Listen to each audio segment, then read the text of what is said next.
Welcome in. It's game day. Day. We're here, fellas. We are here. Now, you got to take over for just a second because I got to fix this tech issue on my end. My mic's going to go in and out. Well, finally, we have a game. Look at Barrett. He's on the road. I know. He's in Pittsburgh, man, in a hotel, getting ready for his college game. We actually have a game that we can actually look back on and evaluate. Finally, it's here, man. We've made it through the abyss. Yeah, man. I needed this too, man. I needed this in the worst way.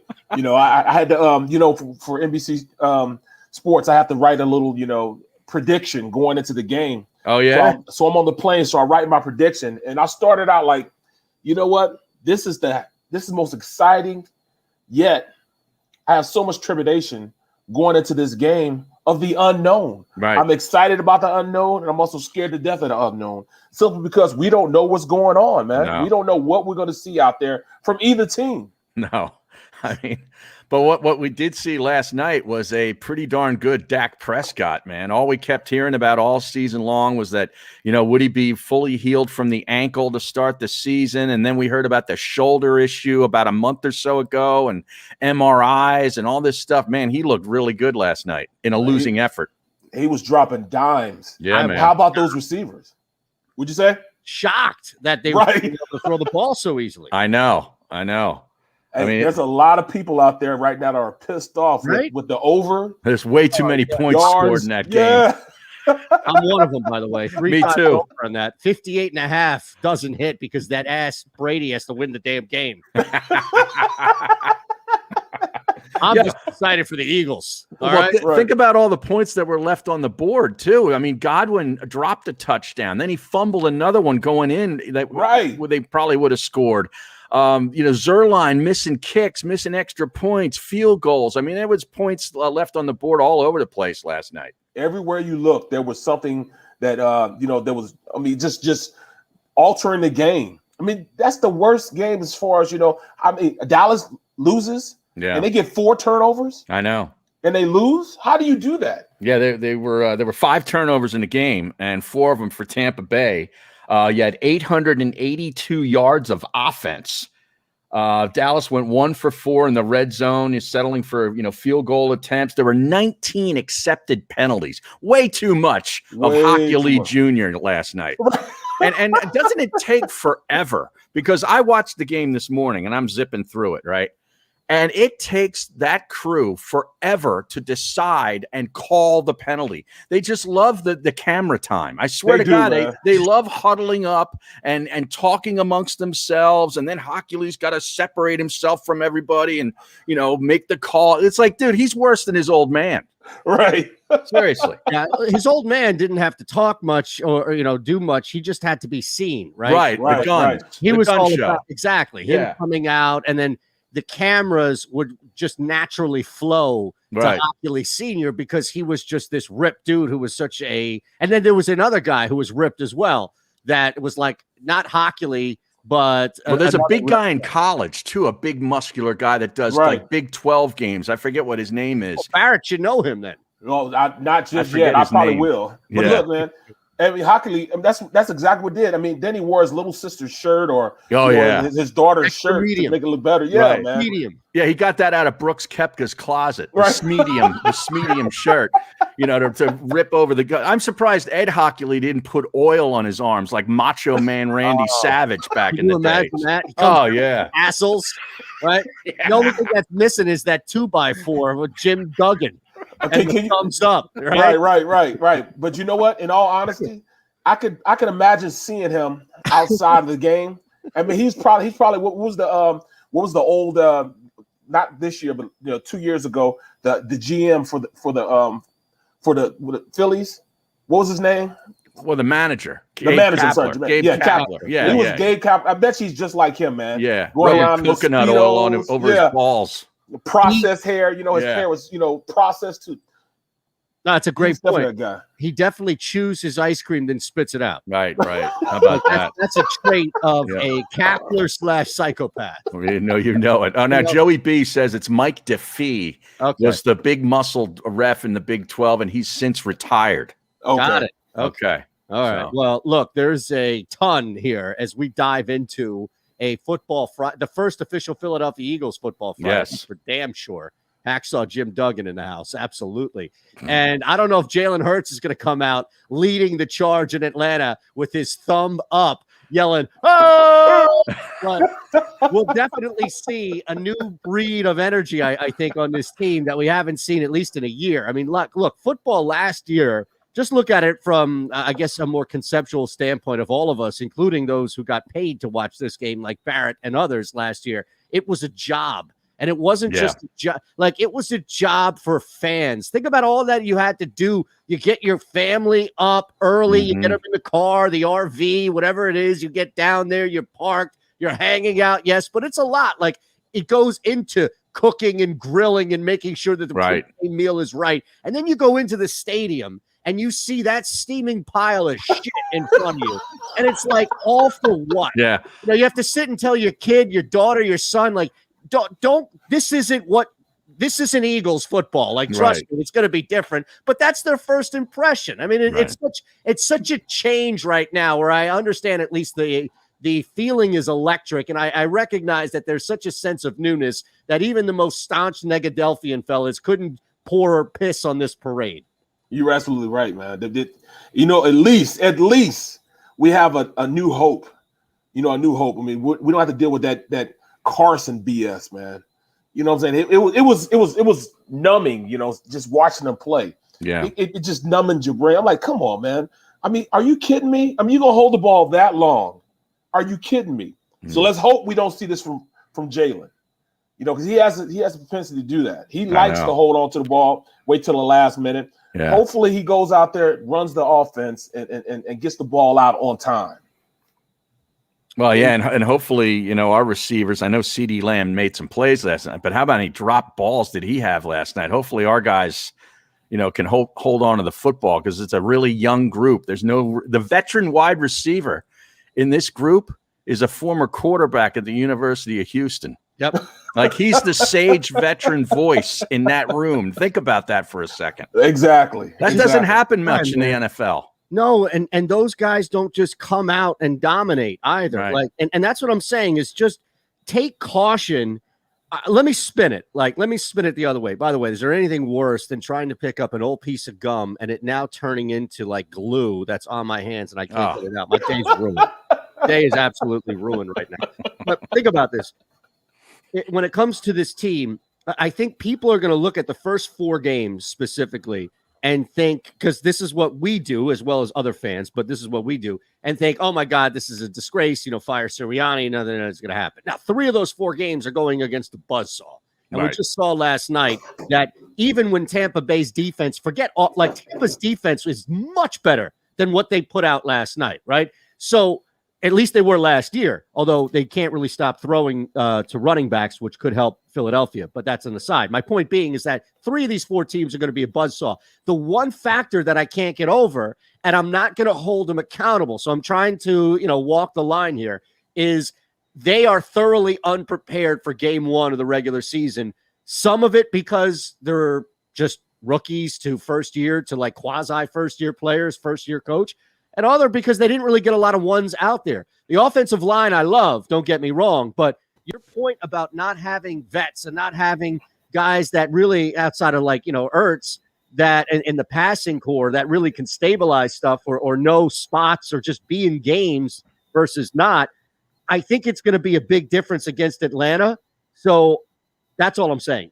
Well, let me say this, though. Let me say this. In my piece I wrote, you know, I'm looking at this team, all the unknowns. We don't know about this coaching staff, all these young players. But then I sat back and I thought about it while I was on the plane as I'm writing the piece. I'm like, there are veterans where there need to be veterans. They're veterans in the core. These are the same veterans from 2017 that allowed them to win the Super Bowl, and that's in the trenches. The guys in the trenches are the vets, and the vets that we need. You got the Kelseys, the Brandon Brookses, the Lane Johnsons. You know, even Sayamalu's a vet now. Mm-hmm. You look at the defensive side of the ball. You got Fletcher Cox, Brandon Graham, even Derek Barnett. They are seasoned at the places they need to be seasoned, and that's where I find the most with you know this game as far as the Eagles' ability to win is they are veterans in the trenches, and I think they beat the Falcons in that trenches. So I think that they have a legitimate shot of winning. Well, what about at the left tackle position, though? Now, we value, we've been talking, glowingly about Jordan Mailata when compared to Andre Dillard. Okay. Like this is really his time to see if he's really a starting left tackle, upper echelon starting left tackle in the NFL. Just because he's better than Dillard doesn't mean that he's good enough. And that's great by you, Harry, because that is the sense that, all right, he beat out Dillard, but who's to say, that if you add any of the other tackles, they could beat out Dillard at this point, even the young guys, young guys. I'll say this. Like, it's still an unknown is basically my point. We know, I get your point about where they have veteran leadership in the trenches, but at the most important position, maybe on the offensive line, it's still a question mark. Well, you know what? You're absolutely right about that. And I can't say anything until he goes after this first game. I mean, he'll be going against Means. Remember Means? Oh, yeah. He's the starter out there. I mean, he does a hell of a job. He's been hurt the past couple of years, but when he has been out there, he's been very, very productive. Yeah. He'll be going against Means. And at this point, the intangibles are telling me and showing me that he's going to have a breakout year. That's what the intangibles are telling me. From what he brings to the what he brings to the offensive line, what he brings as far as his talent and his ability to move and block. All he needs to do is just connect it with his head. His body connects to his head, and he gets a mean streak about him. He'd be a dominant guy. I mean, I'd be looking at him to be for the next 4 or 5 years being an All-Pro. Has that ever worked? Come on. Has anybody ever developed a mean streak? Don't you just either have it or you don't? See, and look, it doesn't mean that you're a Eytan, you weren't supposed to think about that. You weren't supposed to say that, man. hey, because look, people may who are familiar with our show, subscribers here to the JAKIB Media YouTube channel, who have already hit that thumbs up button and subscribe to the channel for all the shows that we have available here for you, may look at you and be like, oh man, Barrett, like, you're the nicest dude ever. Maybe answering my question, that's somebody like Barrett, sure, on the show. Barrett, when that light goes on and when that helmet is on, he is as mean and as nasty and as you have to low down as it gets, right? But my point being is that you were always that way on the field. So right. Have you ever seen, and I'm not downplaying your point because I agree with you. I think we all would love to see what happens with that. But I'm just curious, like, have you in your time ever seen that where somebody it's like Simmons, right? We're asking Simmons to develop this instinct of taking that outside shot, knowing where he could be that killer. Well, nobody's ever done that in the league. I wonder if people have turned from soft or from putty to stone, if that makes sense. Well, he did put the ukulele down, so that's one thing going his direction. But I'll say this. I have seen players that aren't exactly mean, but they're dominant players. Like I played with Max Starks. Max Starks is the nicest guy in the world. In fact, he was on here with us. Yep. If he sits down in the park, I promise you there'll be about 3 or 4 butterflies that come land on his shoulder. That's how nice he is, bro. On the field, he's just as nice. He's going to help you up after he puts you on the ground. But he's still going to put you on the ground. And that's the biggest thing, He's still going to go out there and play aggressively. He may not play mean, but he'll play aggressive, and that's what you want. If he can play aggressive, he doesn't necessarily have to be mean. You know what I mean? So at this point, like, for instance, L.A., Larry Allen. Larry Allen's the nicest guy in the world. But once he puts his hands on you, it's over. He's just a dominant guy, and he dominated people. He was still nice, but he was a dominating type of force. If I can get him to play like that, well, not me, specifically, but if they can get him to play as a dominant player, I don't necessarily know if he'll be mean. Just put it like that. Like Brooks is mean. Lane Johnson, mean. Even Kelsey is mean. But he has all the intangibles. That's all I can say. I will see come Sunday. I can't wait to see it. Me too, man. That's a huge battle. And I'm not talking about internally, just as far as a major difference maker to give Jalen Hurts some time and for guys to get down the field. And we'll see how much they stretch it. I still think Zach Ertz is going to be the hero here. Like, if we did the Monday headlines or whatever. Oh, this week, you think? Absolutely. He's going to, because here's the thing. The Falcons are awful against that position. So they're already allocating a lot of their bad resources to trying to fix one area. That means that they're going to have their worst of the worst resources allocated to Ertz. Ertz didn't forget how to play football, man. He just forgot how to deal with his hair. Although I can't knock it now. Kelsey's blonde here. That's right. So this is the truth. I didn't see that. Yeah. He dyed his hair now too. I think we need to get you either to grow whatever hair you can and dye it blonde, or just put you in a blonde wig on Fridays. What about the beard? Well, I mean, Barrett's beard go blonde. I don't know how that will go over in the household there. I can't make a bet for Barrett he can't cash, Harry. Right. Look. I got gray hair, so I don't think gray hair. You can't really dye gray hair. You can't dye it? What do you mean? Gray, say it's hard to dye gray hair. There's a radio host that does it every day. What are you talking about? Wait a second. Who's that? Oh, come on. We all know. We all see it.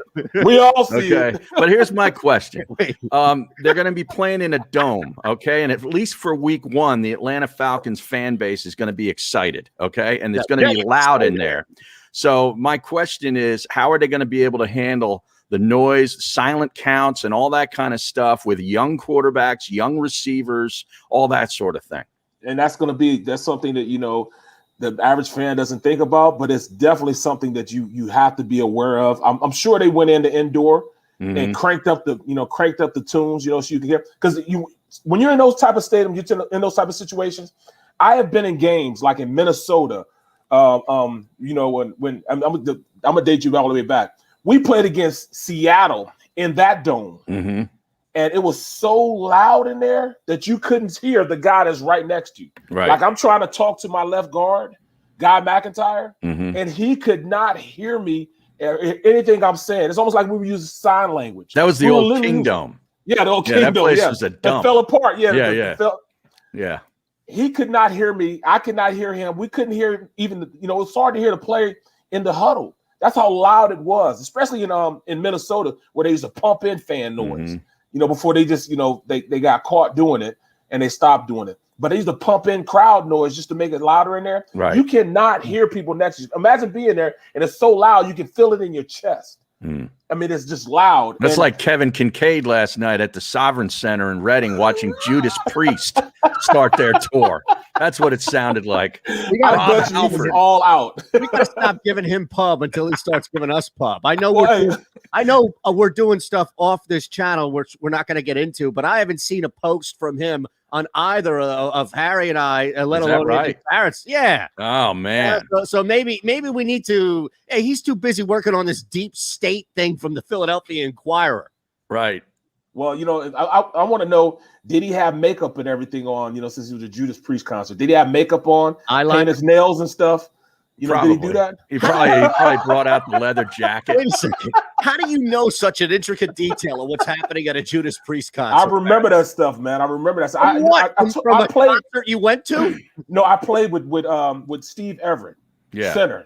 Steve was all into Judas Priest, Megadeth, Motley Crue, all that stuff, man. He would listen to everything, and he would be just like that. I mean, he'd have the oily hair because he never washed his hair. He's out there, rocking his head, all that stuff, man. I'm like, dude, come on. He kind of reminds me of the guy that you played with of the Tampa Bay center. Yeah. Oh, love him. That guy with the red hair, he was getting into it last night. Bro, he was whooping ass and taking names, man. How about Vita Vea, man? Dude, did you see that guy collapse the pocket? Gigantic. He is strong. Yeah. The unstoppable force. They couldn't stop him from. Nope. If he wanted to go one way, there was nothing that could stop him. He was like a force that just couldn't be stopped at all, man. They tried to block him. They double team him. If he wanted to go that way, he was going that way, man. Even if it's the wrong way, he's going that way, man. I couldn't believe how strong he played yesterday. I mean, I knew he was a great guy that's going to hunker down, but he did not stop once he got up the field. Man, they could not stop him in the fourth quarter. Nope. He's the one that won it for him in the fourth quarter. Yep. Now, was it offensive pass interference that went uncalled or not? Yes. It looked like a push to me. It did. It was a push. Here's the thing. Yeah. Somebody incidental push. I got screwed over, by the way, with that final play because it allowed that kick to happen. Right. But I mean, this is where I think the blend of sports betting comes to, where people who have been talking about it and experiencing it and laying wagers forever, you never blame. And look, I know you have been doing this forever, Harry, because so often when we've done shows together, or the three of us, and refs have come up, you've always downplayed it, no matter what side it's been on, because I can't tell you how much money I've won off of bad calls. Yeah, off of it happens. Missed calls. It happens. So unless I'm rooting for the team as a fan, like I had no fan interest in that last night, outside of maybe wanting to see Dallas lose, which we got. Right. As an Eagle fan, we like that. It was not enough. It's pass interference because the Dallas Cowboys are 0-1. You know? I'm okay with it. I'm definitely okay with that. But I hate to do it to my boy AI, man. I hate to do Iverson? it to him. Yeah, man. You know he's a Dallas fan. You know, I've been killing him for years, man. But you know, did you see his post? No, I did not. Oh man, on Twitter? Yeah, on Twitter, man. I hate to do it to him, man. I did, you know, there were those what are those victories that, you know, those shoulda, coulda, woulda victories? He gave him that type of thing, man. Like a moral victory? Yeah, a moral victory. That's a shoulda, coulda, woulda victory. That's what that was, man. You see that? Let me see. Oh, he's got love y'all. Oh, yeah. I loved y'all for 41 years out of the 46 years I've been living. I'm proud of y'all. We wouldn't be America's team if we weren't the greatest. People hate us because the world love us, except a small percentage that don't. I love my 2021 team, and a picture of Dak Prescott. Stop it, man. Oh, my God. Stop it. Stop it. What is going on here? What is that? Come on. Well, look, didn't we just talk about this, though, with Nick Sirianni? Right. Like, that's, you know, he's true to his squad. Yeah.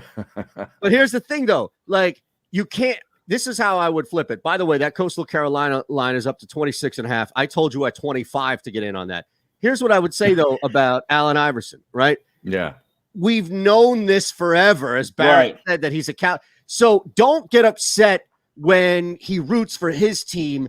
Like I would say, don't go ape shit when he is like out there for a 73rd Sixers home game in a row. Ringing the bell. Exactly. Like, yeah, you know, get excited. That's your guy. I understand that. But don't be mad when he then roots for his team that he grew up for. Like, who knows if he roots for the Sixers or not? He's getting paid for the Sixers. So obviously he's going to say that. Right. You know? Yeah, but the thing is I didn't even see that post until Barrett pointed my attention to it. Right, so I would have rather not seen it. Well, now you're all upset here? No, I'm not upset. No. I just hate to do it to him, man. You know, come on, man. I didn't realize it was like that now. They lost. Yeah. The moral victory thing, man. I can't get past that. Just like if the Eagles lose, they just lost. Yeah. That's it. You know what I'm saying? They just lost. Here's a question. What in the world was McCarthy thinking when his kicker had already missed a field goal and an extra point, kicking the ball from midfield with like 15 seconds, 20 seconds or whatever it was left on the clock, knowing you're probably going to miss that kick? I mean, the odds of making a 60-yarder, I don't care if you've got enough leg, is pretty slim. And you're going to give the ball back to Tom Brady at midfield with enough time to run a couple of plays. That was beyond stupid. You know, it's even more beyond stupid than that. The mere fact that on first down, he decided to throw the ball, which stops the clock. Yeah. Was that ignorance or what? Ignorance. You don't do that. You run the ball to get the clock going. Now the clock is in your favor because you're running time down. That was a play that was just nothing. You know what I'm saying? It only 5 seconds off the clock. Yeah. 5 seconds. Yeah. You know what I'm saying? You could have ran the ball, and that'd have been like 30 seconds that would have been removed from the clock just by running the ball in that instant. I mean, that just goes to show how smart this guy is. What is wrong with him, man? Yeah. I love it that he does that, but that's crazy, man. It's simply crazy. And I love Arians, but why did he challenge that play in the second quarter, which was like a first down play that gained like 4 yards or whatever? What's he challenging that for? The odds of winning the challenge, and what's the benefit of winning the challenge? Right, really? And then he didn't call that. He didn't try to challenge at the end of the game, right? Where, you know, I mean, come on, man, you got to challenge stuff like that because it'll win in their favor. That's the best part about it is like you could still see some of these decisions that were being made. By the way, shout out to Joey B in the living room, but you could still see not the living room. That's what I was waiting on that. I don't even know where I was going to go. Joey B, you're in the living room. You are in the living room. And look, the wife said, "Who are these guys?" Yeah, right. No. I'm sorry. Now I'm totally derailed off that. Love it, Joey B. I don't even remember the point I was making there, but no, I think just let me reset my whole mind after that one. I haven't done a Stunny Hill in a long time. Oh man, classic. Best story I ever heard. No, actually, we don't have time. What's that? No, I'm not gonna. We have to break. I'll tell you. Right. I'll tell you in the break here coming up. But no, I think just looking at everything that we have in front of us and seeing what we saw last night, I will caution people to think that week 1 is going to be some amazing shootout. But what I will say though is, look, I don't know how much of an impact, lasting impact, this will have, but something in me says that the difference of not having fans last year gave a little bit of an edge to road teams. Meaning, if you look at week 1 last year, they split. It was 8-8 road games because there was no home field advantage. Right. So, nobody in this building. Yep. Yeah. And I think about this, Barrett and Harry, for us watching it, Barrett being out there, you've gone through a season where you've played 8, maybe more, depending on how good your team was, games on the road where there's no longer that real fan advantage. And it's kind of like being afraid of the dark and then spending a night without a nightlight and then kind of laughing at the dark moving forward. It's like, no, I don't know that. I don't know that. Like, we'll get Barrett's thoughts on that and talk about that coming up. Back in 3. Make sure you hit that smash away on that thumbs up button. Subscribe to our JAKIB Media YouTube channel as well. All here on The Middle.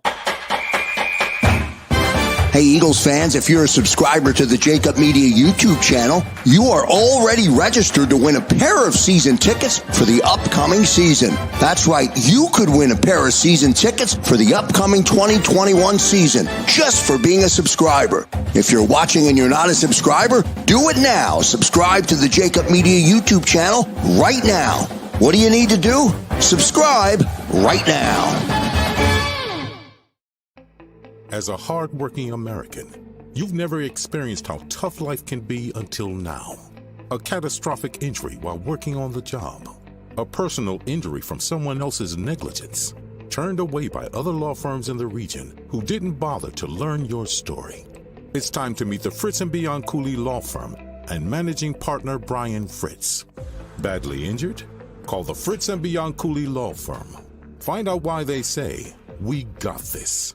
The International Brotherhood of Electrical Workers, Local Union 98, is a proud sponsor of The Labor Show with J. Doc and Krause every Saturday night from 6 till 8 p.m. IBEW Local 98's highly trained and superbly skilled electricians are the best in the business, setting the highest safety standards in the electrical industry. So when you're planning your next industrial, commercial, or residential project, choose an IBEW Local 98 union contractor.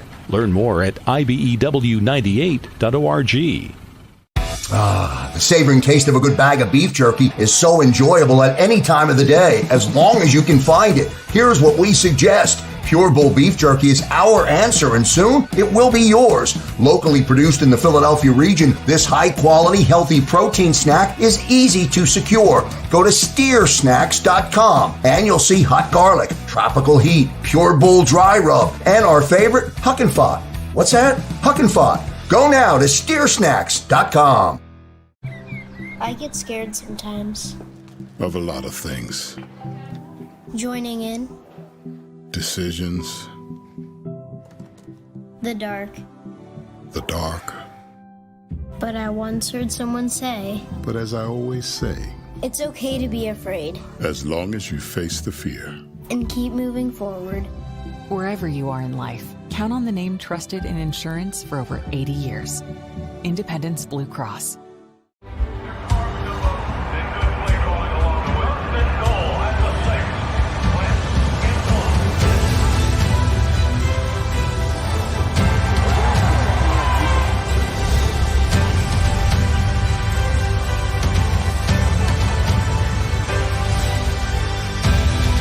On the field of life, First Trust Bank is there for you. Champions on 3. 1, 2, 3. Because Philadelphia dreams deserve a Philadelphia bank.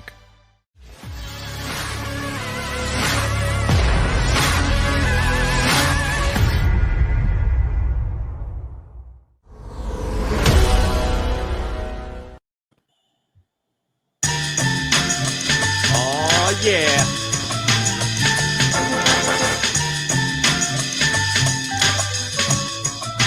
Now I'm going to tell you.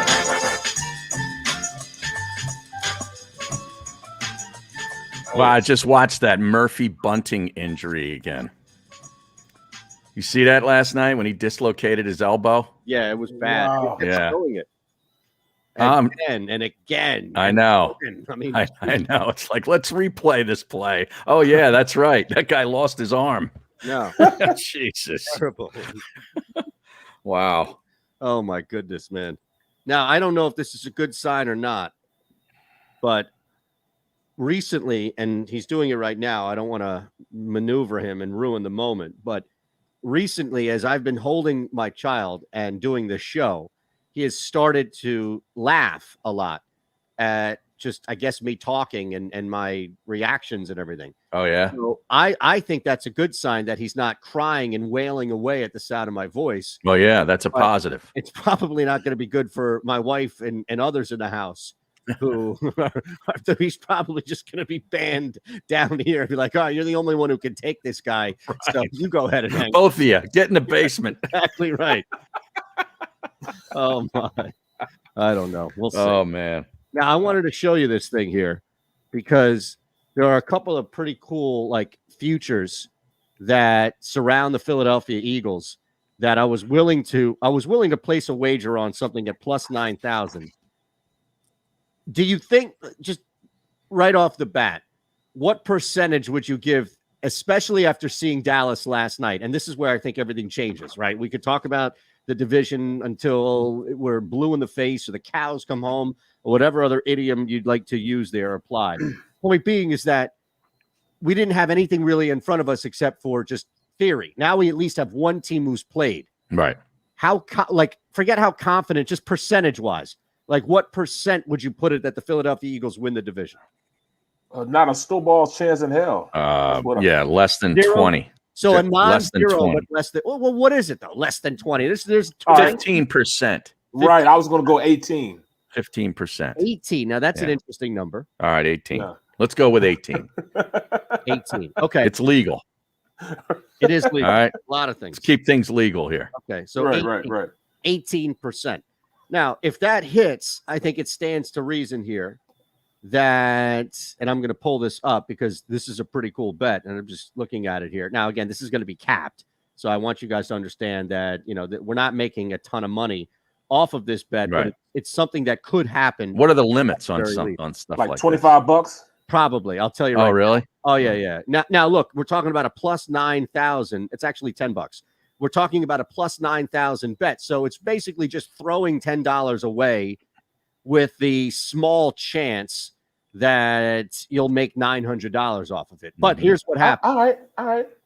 But hold on, Barrett. It's not just winning the division, because the bet for the Eagles winning the division is significantly less of a return than plus 9,000. What also has to happen, and I think these two go hand in hand. Like, I don't see the Eagles winning the NFC East and Devontae Smith not winning Offensive Rookie of the Year.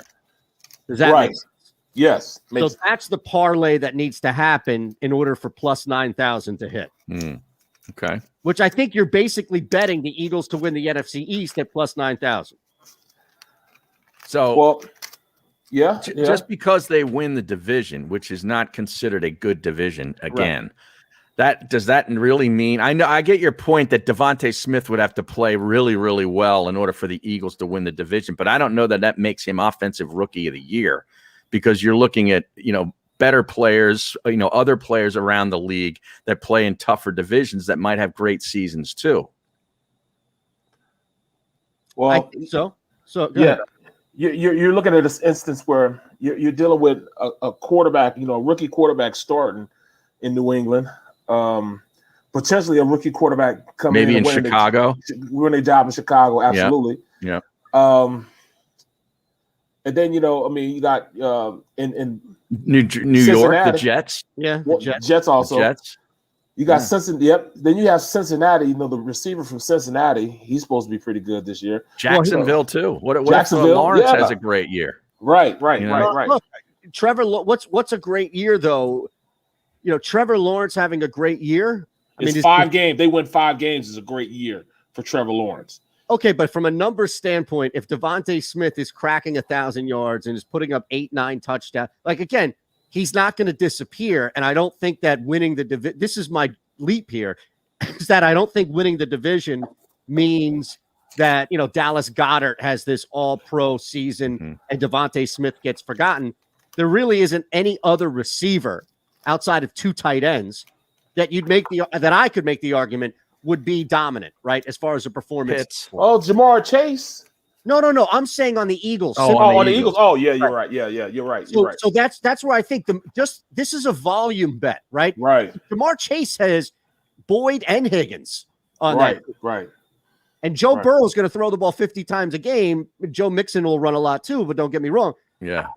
This is a volume play. Is Waddle? Are you going to bet on Jalen Waddle's quarterback? No. But I might bet Pitts to be offensive rookie of the year, and the Falcons don't even sniff the division championship. You know what, Harry? That's a great one. And look, I don't think my argument is airtight, and that's why I'm only capped out at $10. No, it's just discussion. We just talk this through. Yeah. But I see what you're saying. But did you talk about Jamar Chase? I was reading something yesterday that he's annoyed that the balls are different from college to pro, that they don't have the white stripes on them, and he can't see it as easily. So that's not a good sign. Oh, I hate to do it to him. Are you kidding me? That's worse than AB in his helmet. He played a lot of night games when he played at LSU, and it was easy to pick up the ball, I guess, with the white stripes spinning his way. But now the balls, the Duke doesn't have white stripes on it. So not the White Stripes. That was a pretty good band back in the day, Eytan. Which has just been reduced, unfortunately, to one song. Yeah, right. I don't like Red. What's that? They're not a one-hit wonder. No. Oh, they sing that song? Yeah. Well, give me a band or group that is clearly not a one-hit wonder to the non-casuals, but has been reduced to a one-hit wonder. Eurythmics. Yeah. Wow. Barrett, man, you are on fire with Sweet Dreams. Is that your one-hit wonder? That's one hit. Yeah. Man. But they're not by any means. Right. And you go. Wow, Annie Lennox for the win. Priest, he has had a Judas Priest concert reference and an Annie Lennox reference here. Let's just shut the show down. And we're 37 minutes in. Seriously, I don't know how we can get any better at this. Oh, there's a good one. Stevie Jones says the Stray Cats. Okay, one-hit wonder. Well, the Stray Cat Strut I think is the song he's probably referencing, but they had a bunch of other good ones. Right. You have to hum it. Stray Cat Strut. Hey, yeah, man. I'm a real Casanova. Hey, man. Stray Cat Strut. Oh, God. Brian Setzer, because then he had the Brian Setzer Orchestra, not the Brian Seltzer Orchestra. No. Although he would definitely have a crew behind him. Oh, he would. Seltzer ever was. I could see Brian Seltzer being a band leader, couldn't you? Yeah, and I could see Kevin Kincaid playing the drums. Right. Yeah. Kincaid put out a video the other night of he's playing Rat round and round with the drums, and he's got a camera over top of him.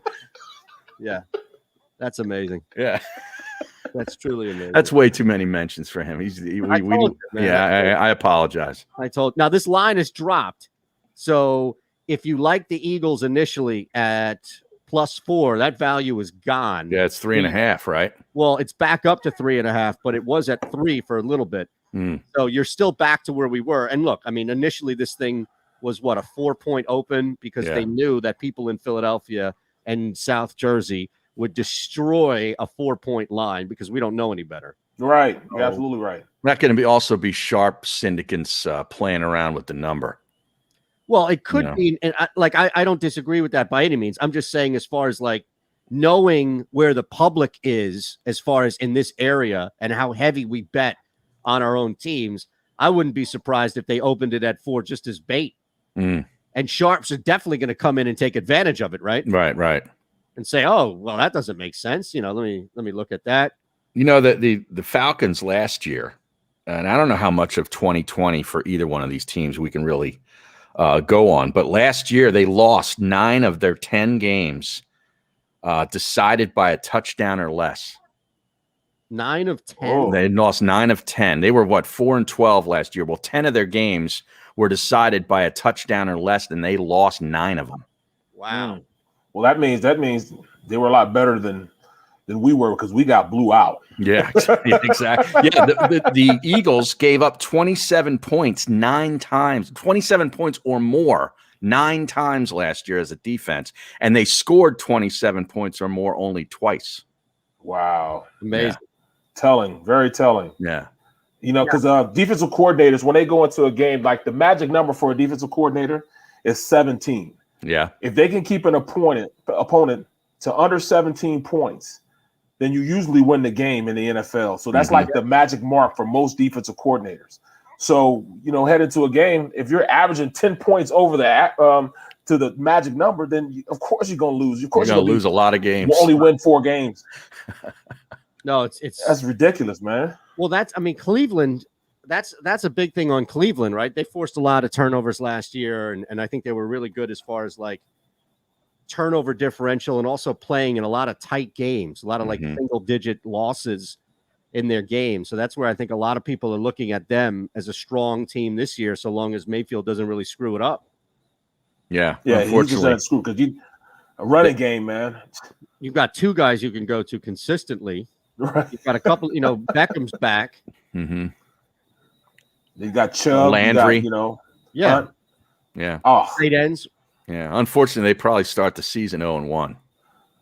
Who they play first? Kansas City. I like them over that in line, Kansas City. I like them with the number, but I think they lose the game. They definitely going to lose the game. Definitely going to lose the game. You think so? There's no shot you give them?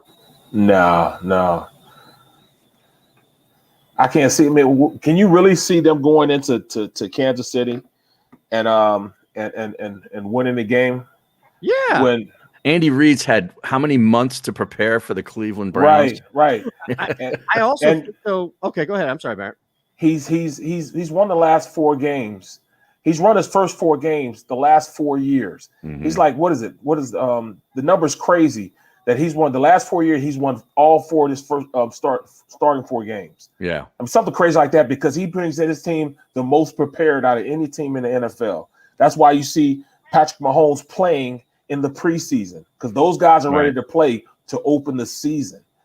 You know, how about that? You know, let's picture that, man. To win 4 games, 4-0 for the last 4 years. That's ridiculous, man. Yeah. Crazy. 4 opening weeks. Yeah, 4 opening weeks. They're 4-0 the last 4 years. Now, let me ask you this. What was the cover scenario on that? Look, I wouldn't be shocked if they were 1-3 or something like that on the cover. Yeah, you could be right on that. Look, we saw this last night. The one thing I thought we could count on the most was the worst thing to bet on, and that was the Bucs defense. Like the Bucs barely even touched Dak. With all of that ability to hit to get pressure, Barrett, I think you're muted. Yeah, and when they did send guys, Dallas did a pretty good job of picking it up with their running backs. Yeah. Right. Yeah. That was a major plus last night was taking advantage of no Zach Martin, a banged up Lyle Collins, and instead what you had was a defense that looked tired. Yeah. A defense that legit looked tired at the end at that game, like to start the game. And I don't mean tired like, you know, hands on hips, gassed. I mean, like they played a lot of football last year. Exactly. Right. So shouldn't we expect the same thing from the other team that played a lot of football last year? That's all I'm saying. Maybe Cleveland can catch them. That's all. You know, maybe Cleveland can catch them like Floyd, Jake Paul in that 3rd round or whatever the Paul was he caught. No, I think it's more so. I mean, this team is high. I mean, that Cleveland team is very high on what they're about to do this year. I mean, they feel as though nobody can stop their run game. And now they have a full complement of receivers now. You know, even a pretty good tight end. What's his name? Nduku or something like that. So I mean, they have everything. Njoku. Yeah. They have a really good offense and a really good defense. So that's the workings of being pretty good, man. So I mean, they're going to be competitive. I just don't think they'll be up to par with Kansas City. Kansas City is a little pissed off because they lost in the Super Bowl. They're going into this game, you know, pissed off even more so because they lost in the Super Bowl. They feel as though they have something to prove, and I think that, you know, they just get a really great game out of Cleveland, but not good enough to win. Yeah, real quick, we're talking about the Chiefs and Andy Reid's record 4-0, not the Packers or another team. So that was a question on the chat. Just wanted to clear that up. Yeah, I understand it, man. I think 5.5, I'm good with taking the Chiefs or just staying away. Mm-hmm. It was at 6. 6.5. I'd take the Browns. That's what I mean. Like 6.5. I think Cleveland, just by nature, is going to keep games close this year because they run the ball. Yeah, and they won't give great up. Defense. Yeah, great defense. Yeah, great defense. They won't give up. Like they won't abandon. And look, it's not like Nick Chubb has 2 pieces or slabs of stone for hands, and you can't throw him the football. Right.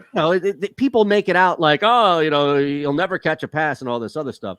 How about last night, though, by the way? The easiest thing to call, I think, for all of us, including our buddy Jackson Avian and others like myself, I think Harry, who got screwed royally just by betting the under game one. But how about the easiest one to call them all? And that was Zeke just not being anything. Yeah. Like just being limited. I mean, the prop was, I think, 53.5 rushing yards. And it was juiced to the over. Way under. To myself, like, how do you not? That was the one area that we knew not having Zach Martin was going to be an obvious impact. Yeah. It was incredible. I mean, they were just throwing the ball, both teams, all over the place. I mean, they had 4 receivers, 2 on each side that had 100+ yard games, and Gronkowski had 90. Right. So that's almost 5 receivers with 100-yard games. That's unbelievable. Right. And look how many drops were through the game. Also, with all CD, the drops on both sides. And Godwin. Yeah. Oh, and and Evans really was a non-factor. Nope. Oh my God, it killed me on multiple levels. Yeah. What's the element of that? What the hell was I doing? That was crazy. What's happened to him? Like seriously, he has just disappeared in an offense that still spreads the ball around. His numbers are. He's not healthy, man. You don't think? No. You could tell yesterday he's definitely not healthy. So I definitely picked that up early. Because I mean he's a dominant force, man, and he showed me absolutely nothing this last game. So I have to say he's not healthy, and that's the only reason why he's not playing up to the abilities we know him to play at. So as they go forward, if he gets more healthier, then that offense is really going to take off. Right. That's crazy that they didn't even really have to use him last night much. And they still put up that amount of offense. That's pretty incredible. Well, this is it, though. I mean, I think, and Chris Collinsworth mentioned it last night on the broadcast, and he used the word stuff. I don't know if I'd technically use the word stuff, but he said, to paraphrase, outside of the off-the-field stuff, oh, yeah, Antonio Brown was one of the best, if not the best, wide receiver in the NFL. Yeah. So that's huge right there. Yeah. Right. Yeah. If he can, if Brady can keep him out of trouble, for 17, 18 more weeks, get to the playoffs. Babysitting a grown man. That's what he's doing. Babysitting a grown man. That's ridiculous. Man. It is. You got to babysit him. Come on, man. I know you have to hold my hand every once in a while, to walk me through this, man. But damn, come on, man. Now, did you see? Because I never saw this video before, but they showed it last night. Gronkowski, when he's back in college, catching that ball out of the helicopter like 600 feet in the air. Yeah, I never saw that before. Oh, I saw it because I did a game back when he was in college. Arizona. I saw that when he did the game. That was crazy, man. Yeah, crazy out of a helicopter. Yeah, it was pretty crazy. And then he does the big spike, the Gronk spike. But who knows that you can do that, man? I know. How do you come up with that? Like, where does that challenge come from, Eytan? Hey, let's take a helicopter 600 feet in the air and drop a football. See if you can. In the middle of the day, in Arizona, where it's just heat is at the top of. I was crazy. Yeah, it was pretty nuts. The other dumb thing that jumped out at me last night, when they do the introductions for both teams' offense and defense as they're going through the first quarter, there was a lot of Penn State, man. Oh, yeah. A lot of Penn State players. Yes, on both sides. More so than any other team, you think? It was right up there. Was that game sponsored by Penn State last night? You would have thought. And James Franklin was loving that. I know he was, man. I mean, he better get it going, or he might be out of there, man. He better get it going. Well, no. If he's out of there, he's just going to get wooed from somewhere else. Well, that's what School in yeah. Oklahoma You're or absolutely Texas right. school. Yeah, or USC or something, something USC's like that. one too. But I just saw that the Big 12 has officially invited BYU, UCF, Cincinnati, and Houston into the conference. Really? And it'll be effective in the 2023-2024 season. Wow. So 23-24. Okay. yeah. So the AAC, the American, is Cooked right now. Quickly boiled and cooked. What are they going to do? Invite some Conference USA squads? San Jose State or something. Jeez. But does that almost puts us out of the what do you call it, the Big Five or whatever you call it, the Power Five? Power Five? Oh yeah. That'll put us out of the Power Five. Oh, yeah. We won't be the Power Five anymore, man. No. You got those teams in the Big 12. Right. Yeah, I mean, you're trading Oklahoma and Texas for like Cincinnati and Houston. Yeah. You know. Well, Cincinnati, I like Cincinnati, man. Yeah, I mean, Cincinnati's really good this year, but I mean, Yeah. you know, can that be They put out some sustainable? players too. They put out some players. Well, man. a lot of the AAC teams get guys Yeah. into the pros. Yep.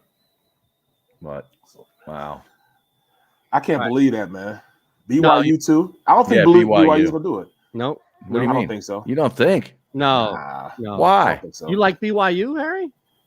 I mean, to be in the conference?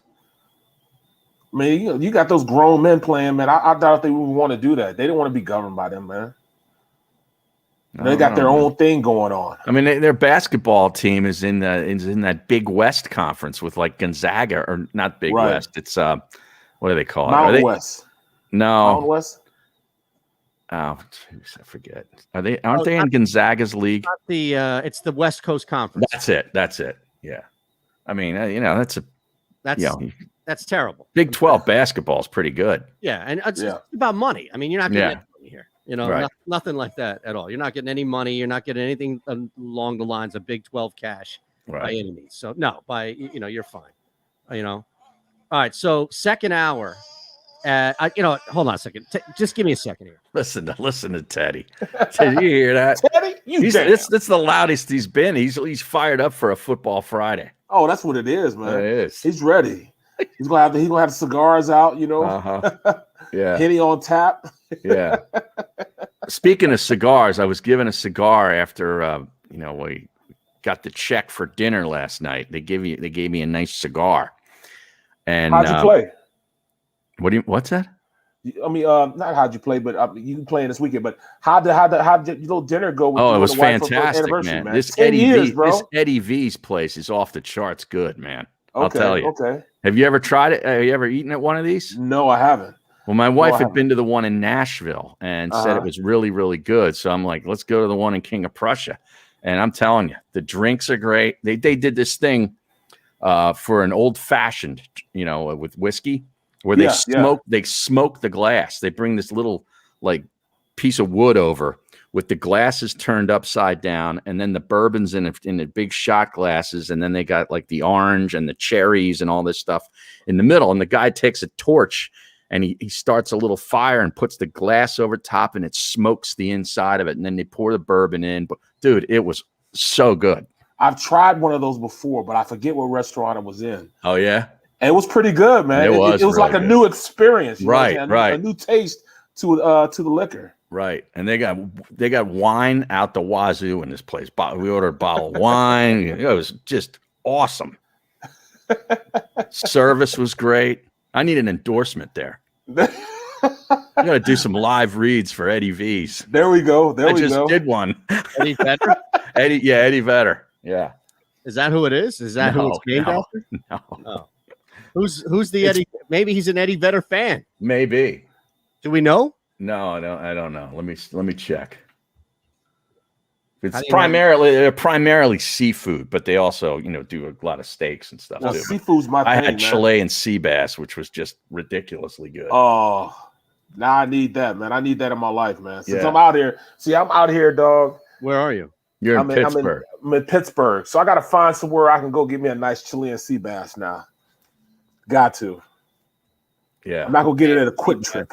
No. Is there a White Castle out there? No, it's not, man. You definitely have staked out, though, if there is. I know that for sure. Right. I've tried, yeah. There is a Waffle House, but there's no there's no. Where are you White Castle. Like what? I'm actually out in Moon. This is like Moon. This is Pittsburgh, but this is Moon. I'm out in Moon. I'm Moon, at the DoubleTree in Moon. Of course, you know when I check in, you know I was kind of rushing to get in, but then when I'm getting in, I slowed down just enough to make sure that I got two of the DoubleTree cookies. Oh, dude! When you first get it, it's warm, dog. So I had to eat the first one. I ate warm, but I'm gonna wait till after we get off the show, and I'm gonna eat the second one, man. But wow. Absolutely amazing, man. These cookies, man. These warm cookies you get from the DoubleTree. Is there like a historical marker out there signifying that that's where John Calipari grew up? I don't know. I have to check it out. I don't know. Moon, PA. Yep, that's where he's from. I didn't know that. Yeah. Moon Township. Now, where's Teddy now? He's upstairs. It's difficult. That's all. Like there's a lot going on here. So I'm trying to maximize time and do like 2-3 things at once. Right. So unfortunately he's up. He'll probably be back once he's chilled out, but I don't know. Today's just put it like this. Problem. So put it like this, man. When I was having my kids back in the day, the boss lady would say, "Hey, I carried them for 9 months. That means you have to take care of them for these 9 months." Wow. So whether it was football or not, I was getting up in the middle of the night and going to get Izzy and all of them. You know what I'm saying? I had to get up and get them. Barrett has spent his life being told what to do by women. Yeah. Did you get that feeling there, Eytan? Yes, but I've definitely reaped the benefits of women, though. See? Well, there it is. There it is. Oh man, that's awesome. Give and take, right? That's right. Right. That's right. It was a lot more giving, though. Pull it like that. It was a lot more giving, man. Not Robin Givens. No. We can't mess with Robin Givens, man. Tyson might get you, bro. He'll let you know. I don't know. I don't think they're tight anymore. No, they're not. They're definitely not tight anymore. Mean, oh no, Tyson. Yeah, that was a pretty bad ending. Yeah, right. I mean, but she's more famous for, or she's famous for other stuff as well. Well, she almost got Brad Pitt crushed. Really? How so? What do you mean? Because while she was still married to Tyson, she was dipping off with Brad Pitt. Oh yeah, yeah. You didn't see that? No, I didn't. He says it on his show. Yeah, he has a show. He said, yeah. He came to the house one day. They were separated. When he walks up, when he drives up, Brad Pitt is coming out the house. He said he's so scared he just turned like ghost white. He's like scared to death that Tyson's just gonna bite his ear off or something, beat him to death. Like that, Hard Mike's commercial. Yeah, I love that. I love that commercial. All right, we got to take a quick one here. We're back at 3. Start the second hour. It's the middle.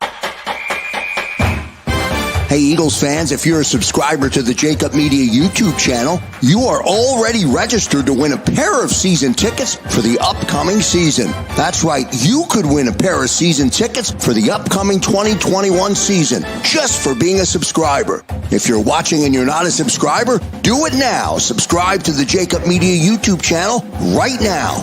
What do you need to do? Subscribe right now. As a hard-working American, you've never experienced how tough life can be until now. A catastrophic injury while working on the job. A personal injury from someone else's negligence.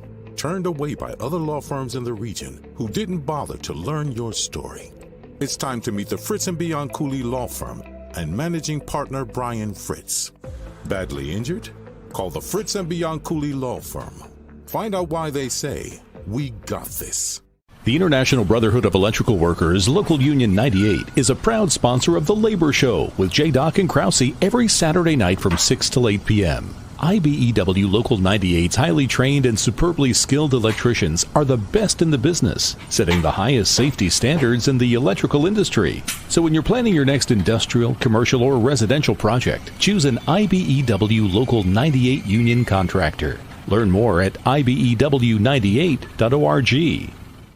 The savoring taste of a good bag of beef jerky is so enjoyable at any time of the day, as long as you can find it. Here's what we suggest. Pure Bull Beef Jerky is our answer, and soon it will be yours. Locally produced in the Philadelphia region, this high-quality, healthy protein snack is easy to secure. Go to steersnacks.com, and you'll see hot garlic, tropical heat, Pure Bull dry rub, and our favorite, Huck and Fod. What's that? Huck and Fod. Go now to steersnacks.com. I get scared sometimes. Of a lot of things. Joining in. Decisions. The dark. The dark. But I once heard someone say, But as I always say, it's okay to be afraid. as long as you face the fear. And keep moving forward. Wherever you are in life, count on the name trusted in insurance for over 80 years. Independence Blue Cross.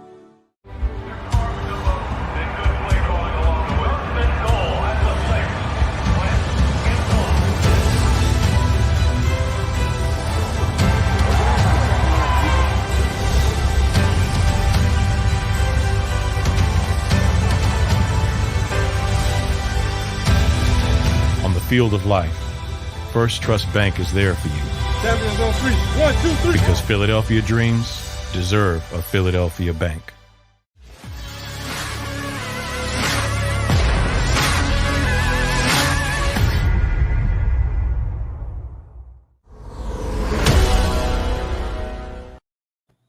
All right.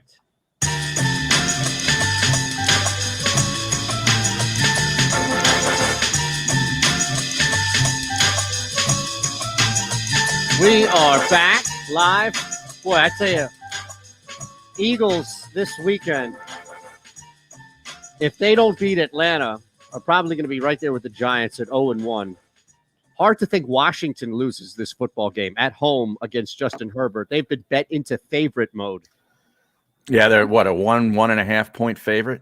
Yeah, remember, I got them in last week. We talked about it because I placed this wager at plus 1.5 at minus 110. At the start of the season, when the schedule first came out, they were involved in that mega parlay where they were also plus 1.5, and you could push them up to plus 2. So think about that swing. It's gone through 0 as well, which rarely happens. Yeah. That should tell you all you need to know about this game. There's no way Chargers will win. Yeah, it's rare that happens without a big injury at a key position. Yeah. You know what I mean? Yeah. And speaking of key positions and injuries, how about the Ravens in the past week and a half, 2 weeks? Unbelievable. They've lost now 2 running backs because they lost the Gus Bus yesterday to another ACL, and they lost their cornerback Marcus Peters to an ACL. So Dobbins, Gus, and Peters, 3 ACLs. That's pretty tough. You know what I crazy. like? Yeah. I like the Raiders on Monday night. Well, it's a 5.5, right? I mean, I can tell you exactly. I think it's 4.5, isn't it? Oh, I got it at 5.5. Oh, you did? Did it drop? Yeah, I think it's down to 4.5. Maybe it was an alternative spread that I played. Hold on. Because I want to make sure that it wasn't the right, or I'm not giving out misinformation here by any means. That's one of 7 road favorites this week. No, I got them at plus 1. Okay, so earlier I got them at plus 5. I'm looking at the ticket here on Fox Bet. Raiders plus 5 minus 110. That was spread. That was spread money. That was alternative spread. Right. So it's dropped to 4.5. Yeah, I believe it's at 4.5 now. Okay. Yeah. Well, and Denver's a 3-point favorite to the Giants in New York. Giants have a lot of injured players too. They're going to play, but they're going to play hurt. Everybody's banged up, including Ingram and Barkley. He's trying to play though. Galladay too. Yep. Yeah, he's trying to play. Both guys are trying to play. Let me go back. Go ahead, Barrett. Sorry. Go ahead. No, go ahead. I was just going to go back to the Baltimore thing because it's not like their quarterback is a statue, right? So, right. Yeah, you would rather have J.K. Dobbins and Gus Bradley than not. But outside of, I mean, really, it's Buffalo, Baltimore, probably Baltimore, Buffalo. Maybe there's another team that you could look at to say, if you just remove the running back position as a whole, they could probably win 6 games because of their quarterback and their ability to run the ball like a running back. Yeah, right. And I mean, like, I don't mean run. I mean, like, run like a running back in Lamar first and Allen second. Is that really enough? To tip your scales on the Raiders? Like, I love my futures bet right here as far as Lamar Jackson leading the league in rushing touchdowns. because you take Gus Bradley and J.K. Dobbins out. He's going to be the guy definitely on the goal line more so than he's been in the past. But I don't know, like something, is that enough not having these two guys in here? I think they're going to sign Latavius Murray if they Yeah, have they did. I think they did. Yeah. No, I like the Raiders plus the points before the injuries yesterday. Well, but with Latavius Murray coming in, I mean, that's going to be like they never lost a beat. I mean, he's been wanting to be a starter for a while now. That's going to give him an opportunity to go in and be a starter. Oh, he's going to rip it up, man. So I still like the Ravens on this. I'm not going with. I wouldn't go with the Raiders. At this point, I would stay with the Ravens. Well, that's the thing. Like you were either on the Raiders from the jump or you were on the Ravens from the jump. I don't know how much the injuries move the needle. Maybe you feel better about being on the Raiders, which I totally get. Yeah, and more so with Peters than with the running back because he can replace, and they've already done it. Latavius Murray's a pretty good player. Absolutely. Now I tell you what, man. Yeah. You know that building's going to be packed, man. I think tell you what, purposely added that twang to his voice. I think so too. He hated sounding like the Rochester guys. Yeah. He hated sounding like because if you listen to Gruden, you can hear it.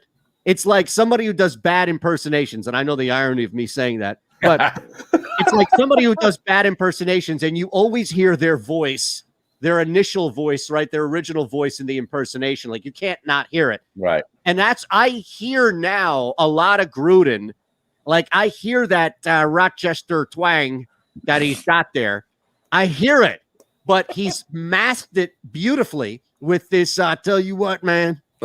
So it's like a combination, boy. That's going to be difficult. And then you combine the hair with it, the hair. But he also closes one eye and talks talks out the side of his mouth too. Right, kind of like a pirate.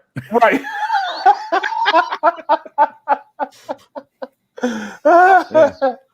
He was never one. He was never one to get us fired up, man. Like when he would talk, man, everybody look at him like, okay. Yeah. But no, he wasn't one to because him and Ricky, they hated each other, bro. Yeah, they hated each other. Did you see Caliendo yesterday do his Bruce Arians? No, I didn't. He was dressed in like Tampa Bay orange, and he's got the whole get up on, and he's doing Arians, and then you can see him taking a big swig of Crown Royal, the big bottle. Are you serious? Because Arians is a big Crown Royal fan. Huge Crown Royal, man. Yeah, he loves the Crown Royale. Yeah, Royale. Exactly. In the purple sack.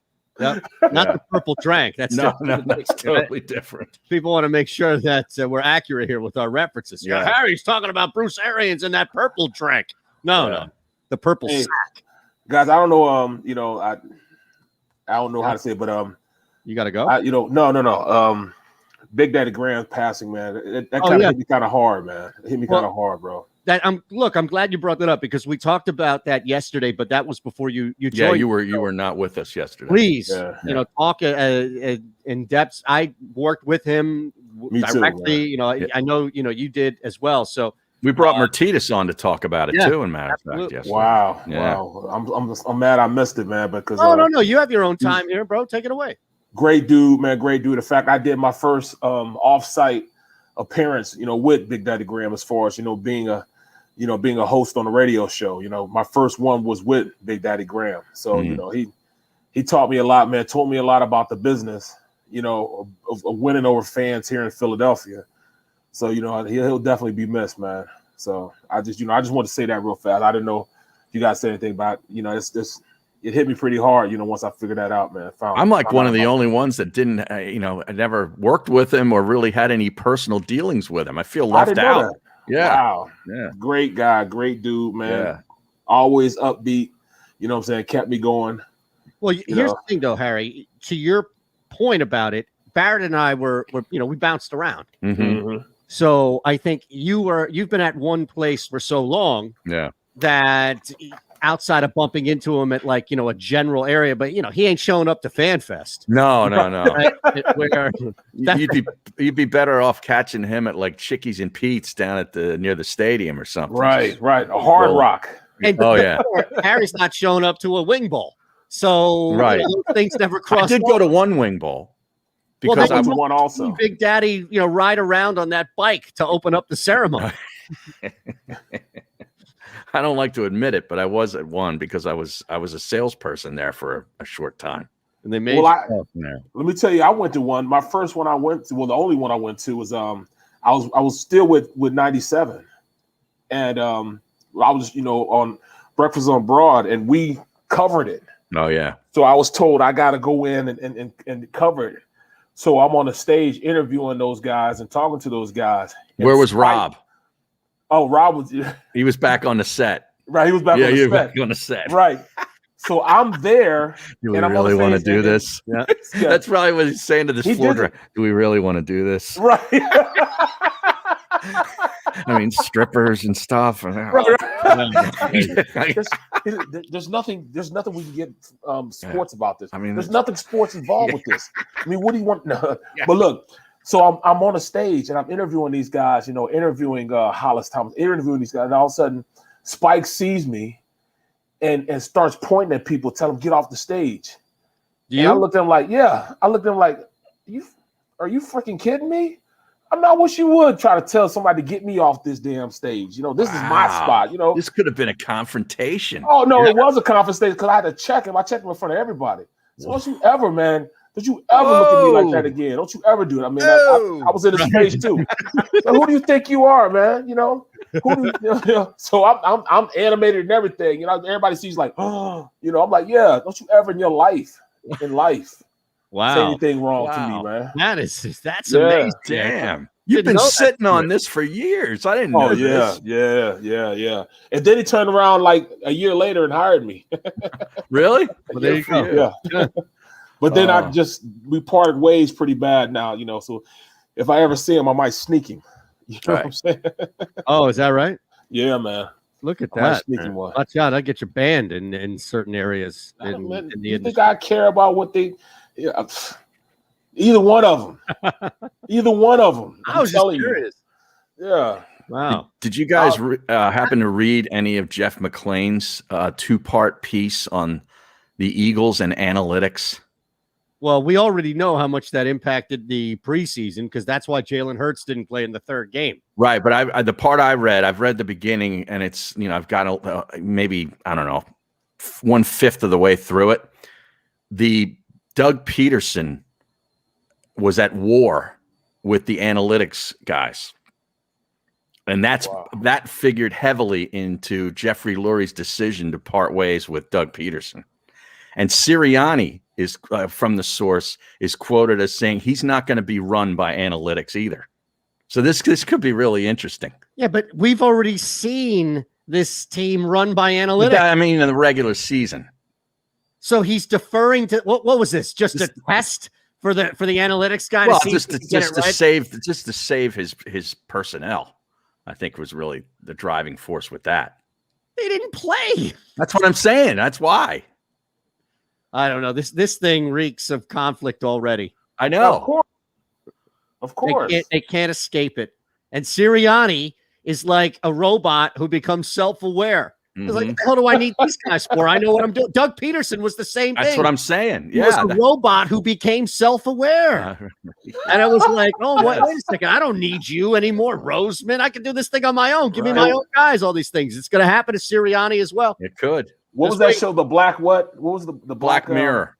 The Black Mirror. That's the Black Mirror. They've been watching the Black Mirror, and that's going to be the next episode of the Black Mirror, the Eagles organization and Nick Sirianni. Wow.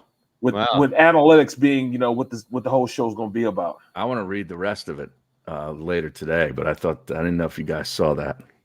Well, I guess it all depends, as it always does in this league with this team, specifically what happens at the end of the day, right? If the Eagles win and they're 9-8 this year, then me and other people owe Nick Sirianni an apology because all that crap that he piled up to start this season worked. Mm-hmm. Or at least got people buying into it and people reacted and responded to it. Right.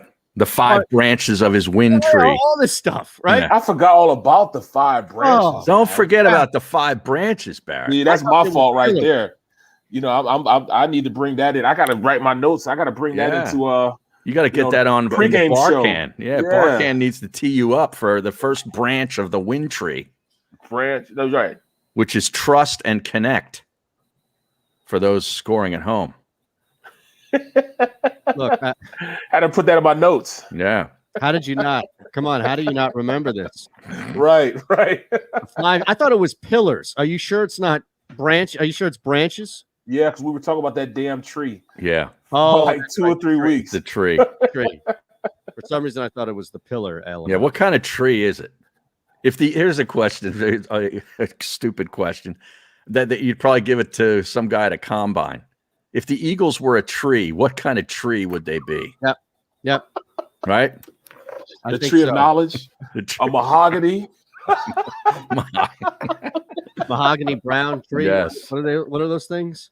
An oak tree. Yeah. Mm-hmm. I think so. Wow. Well, I just saw a tweet here from Josh Innes. This is pretty funny regarding the Big 12 thing that we talked about.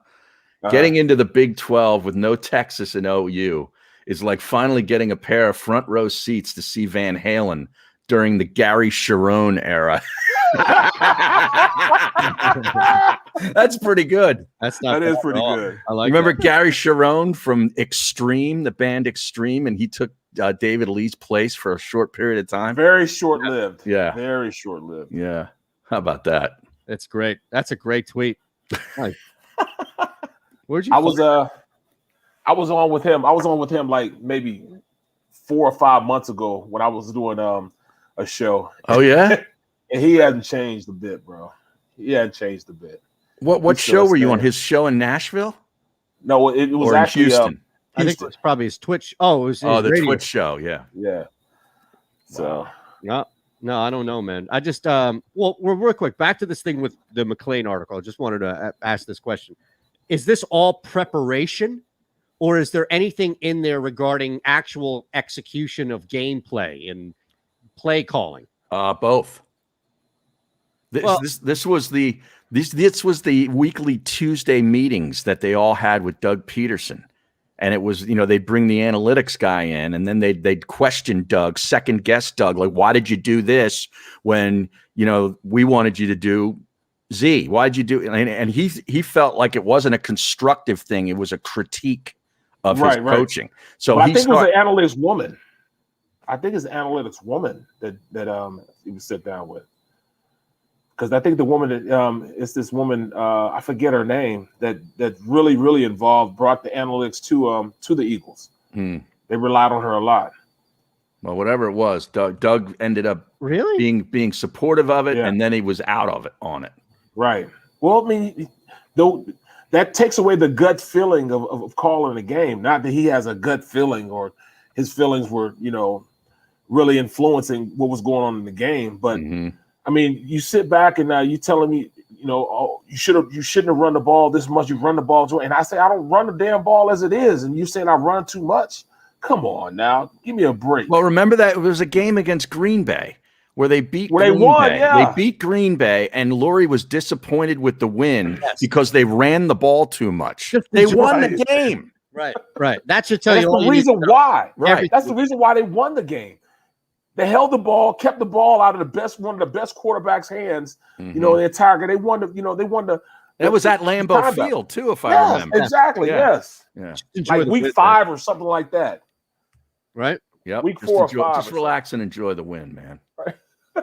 That's it. Yeah. But that should tell you how uneasy they get. Yeah. And Lurie's son Julian is now like the head of analytics or something, and he's working his way up the ladder. Is that the kid who was telling everybody not to play Hurts in the third game? I'm not sure. That's who I want to know, because I need to know who to blame when all this shit goes to even worse. Oh, hey, we still got Devontae Smith out of the deal, so I let that be water under the bridge. We got Devontae Smith now. Yeah. Well, this analytics person was Hallaby was the name. Last name is Hallaby. Not Halliburton. No, not Halliburton. Okay. That's a good pull, by the way. Hallaby. Hallaby. Yeah. So.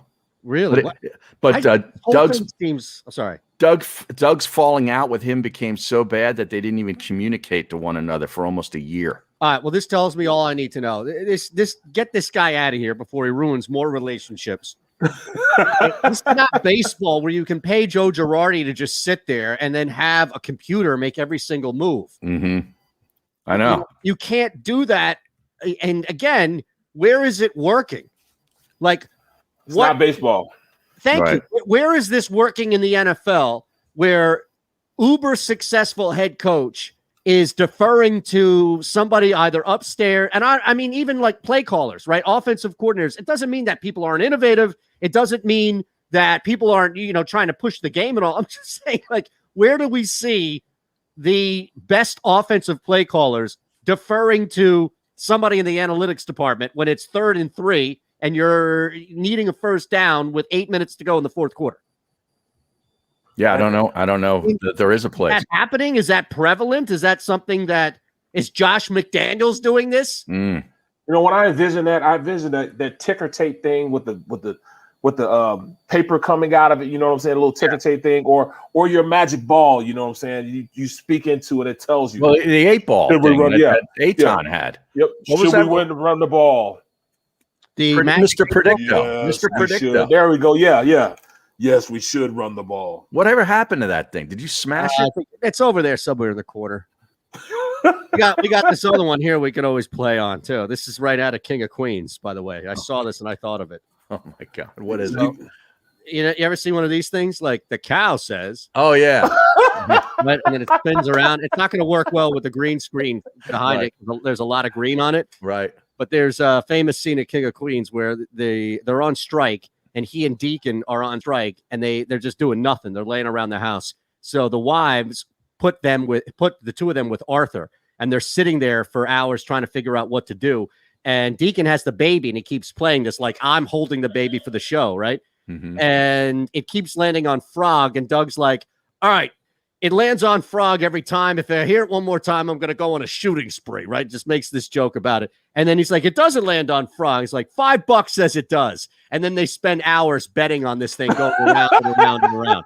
So I thought, if we need a prediction here for the Eagles, we can go ahead and defer to this thing. Wow. I thought that was Teddy's, but I've taken already over his toy, man. Come on, man. I'll be using all his toys I can as props and bits and crap that I can for sure. Wow. Make no mistake. All right. Wow. Oh my goodness. Well, I just read in here that the Eagles, if the Eagles had followed Hallaby's advice, they may not have drafted Wentz. In one pre-draft analysis, Hallaby had Paxton Lynch rated as his top quarterback. That's all that needs to be said. Paxton Lynch. That's all that needs to be said. Is he still in the league? What is going on? I don't even know if he's in the league anymore. That's the only thing out of Memphis that didn't do well. Right. Yeah. I like Gainwell. Right. I'm good with Gainwell. And some of the guys on their basketball team, I think they just got the number 1 recruit again. They did. Yeah. Is Anthony Hardaway still their coach? Yes. Wow. Yeah. And FedEx is supplying him with cash. Oh, that. You know that. A lot of cash. Yes. In order to get that out there. Right. Well, that's absolutely crazy. I'm telling you, this is a problem. What's that? This whole thing about it's not just, hey, and I'm not anti the numbers, the data, the analytics, anything like that, but it's the nature in which this thing is being thrust in here, if you will, that we just had a guy who was battling back and forth with the organization. And this clearly was a big sticking point for Doug. Mm-hmm. Yeah. Right? Yep.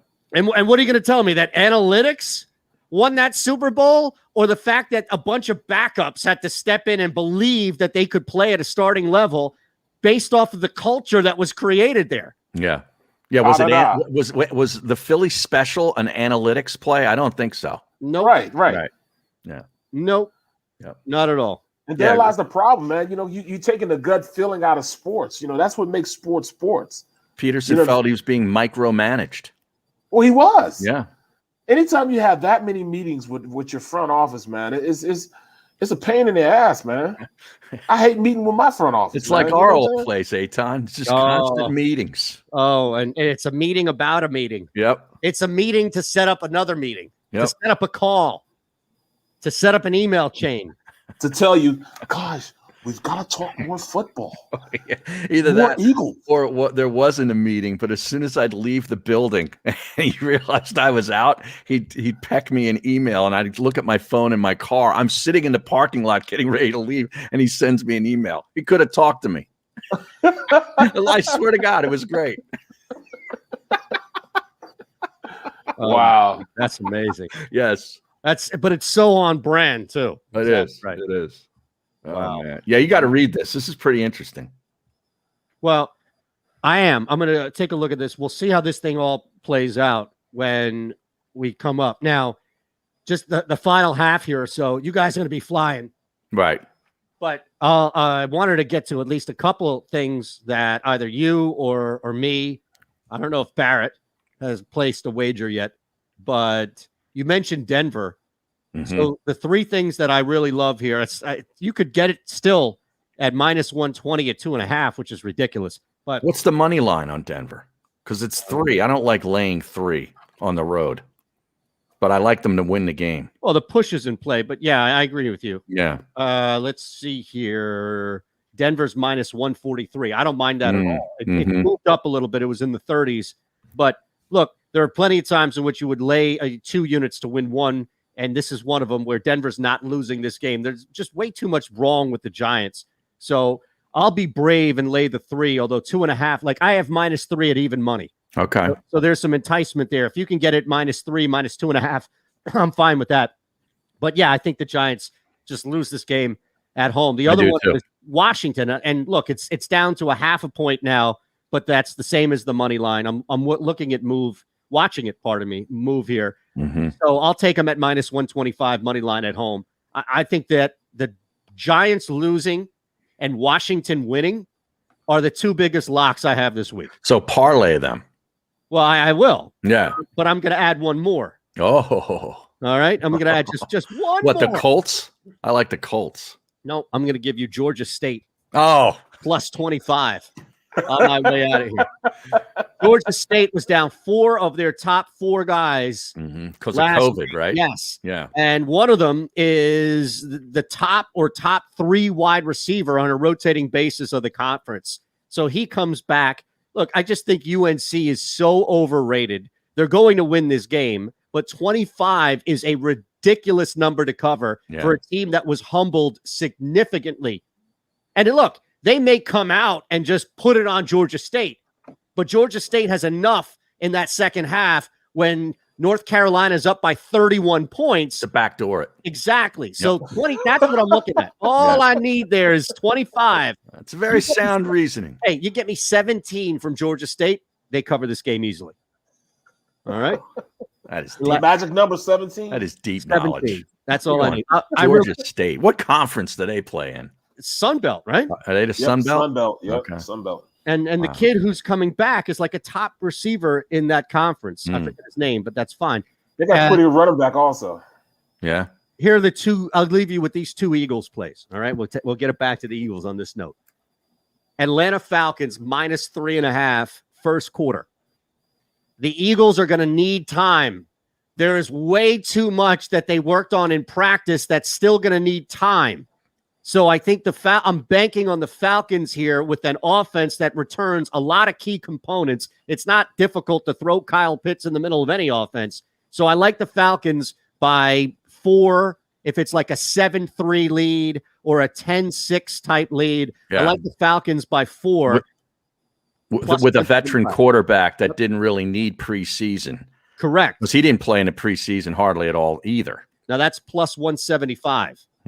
-3.5. And then lastly, and this is digging deep. That's first quarter though, right? First quarter spread -3.5. And yes, the hook is going to bite me, I'm sure, but I love that return at +175 to just lead by 4. That's all I need to lead by 4. All right, here's what it is.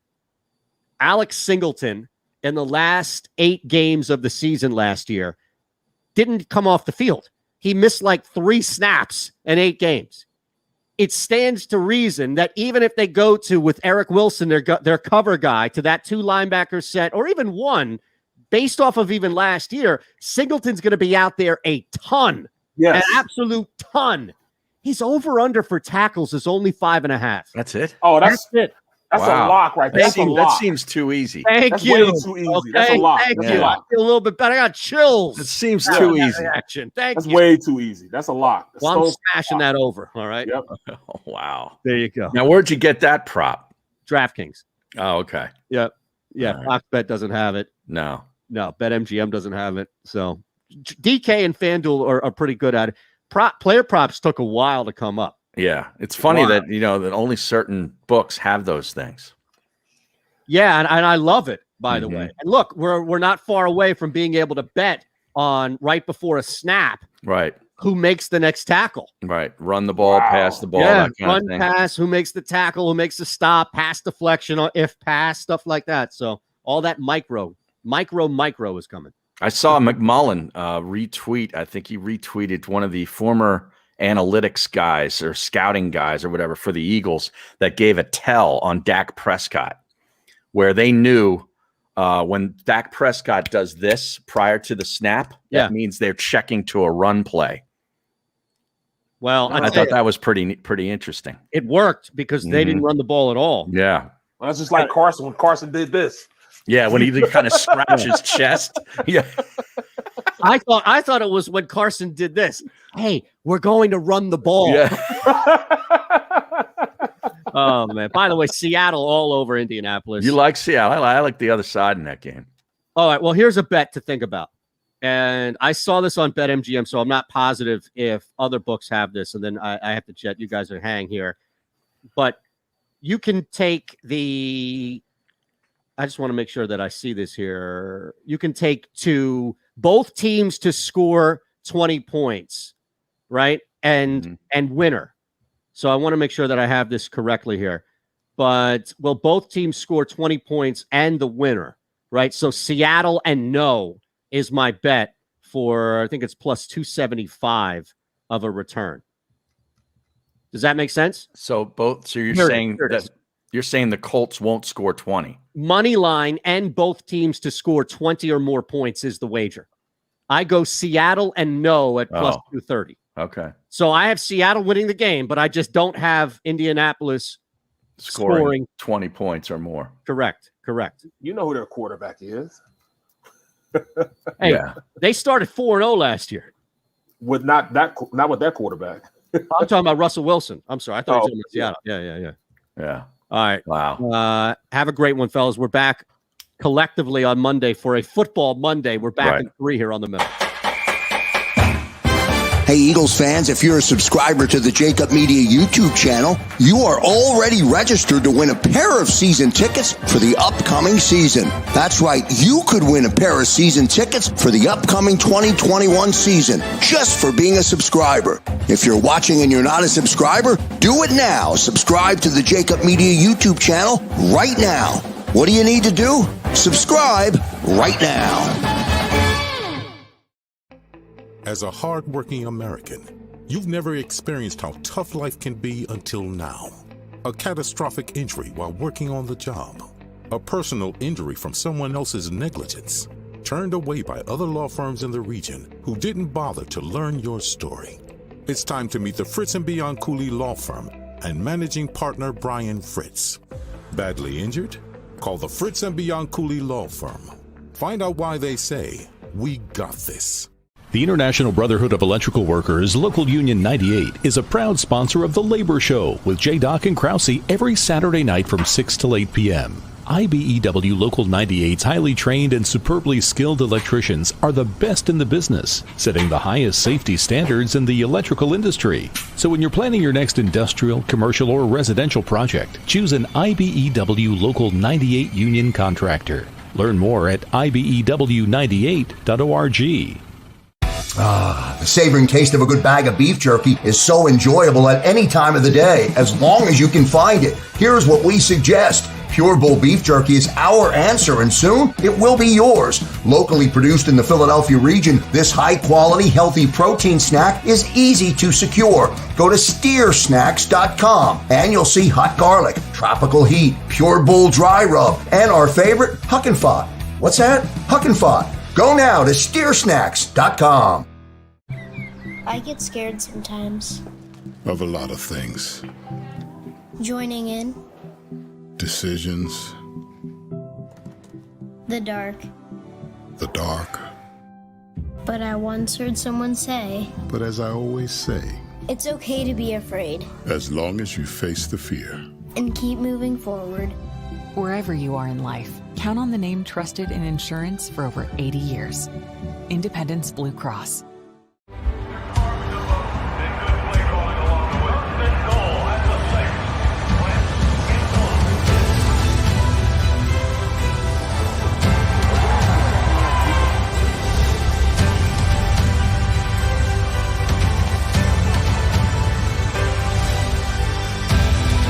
On the field of life, First Trust Bank is there for you Champions on 3. 1, 2, 3. because Philadelphia dreams deserve a Philadelphia bank.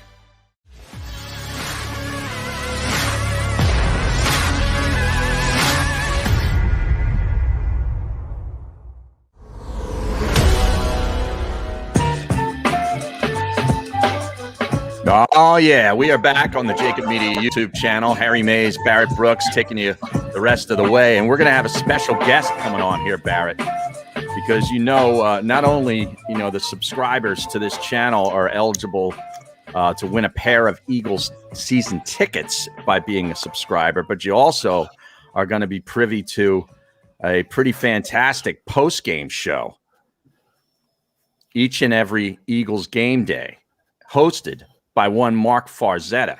Farzy, your buddy that gets you up at 6 a.m. Right. To join him on his Farzy show from 6 to 7 every morning, every weekday morning. He's going to be quarterback in this show, along with your pal D Gunn. Devin Caney is going to be a part of this show, a new personality in Philadelphia. And Lane Johnson is scheduled to appear on this show, and as well as John McMullen. It's quite a show. Right. Just the fact they have McMullen on there, because he's going to be right there getting the key interviews and stuff. So, yeah, I see it, man.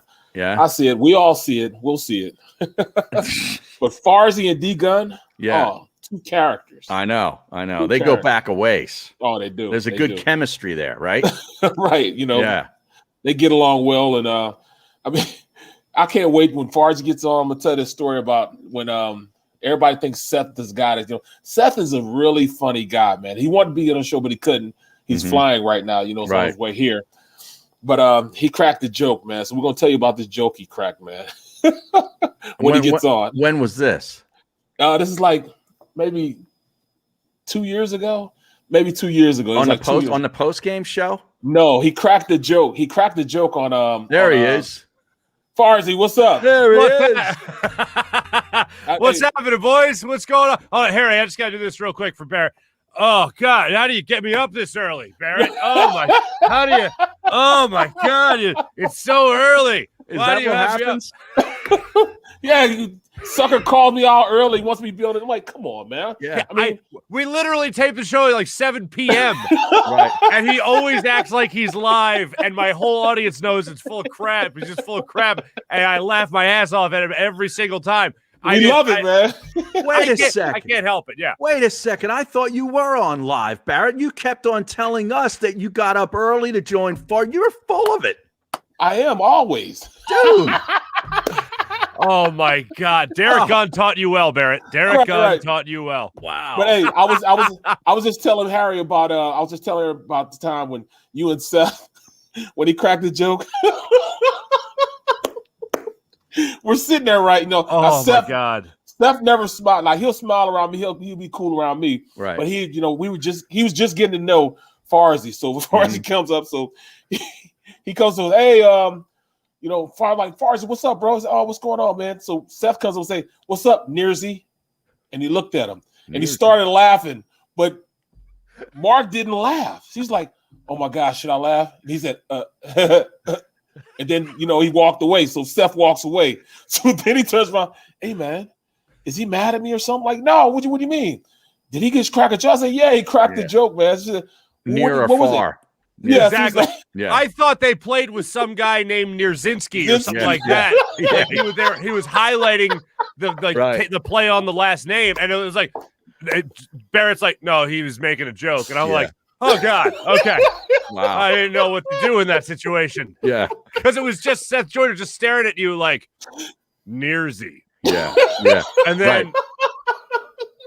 I don't what do you do with that? You know? And I'm laughing my ass off. So then he crashes, he goes like this. So Farsi goes, and then Seth walks away. Because Seth is always so serious. Like we used to have him on, you know, on Mondays, me and Mertitas, the day after Eagles games for an hour or something. And man, he never cracked any jokes. He was very serious about his football.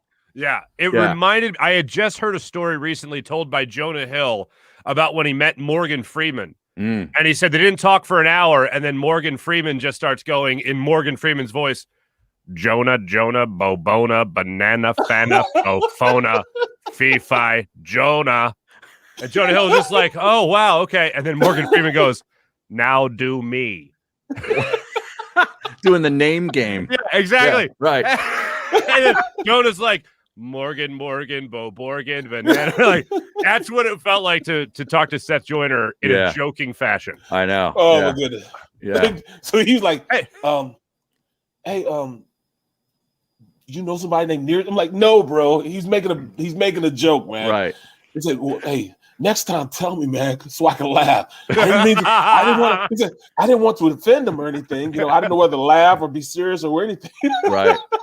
All right. Anyway, thanks for having me on, guys. Yeah, Mark, tell us about this show, man. What can we expect on Sunday? A lot of buffoonery between Derek Gunn and I, and probably Devin Caney reeling us back in.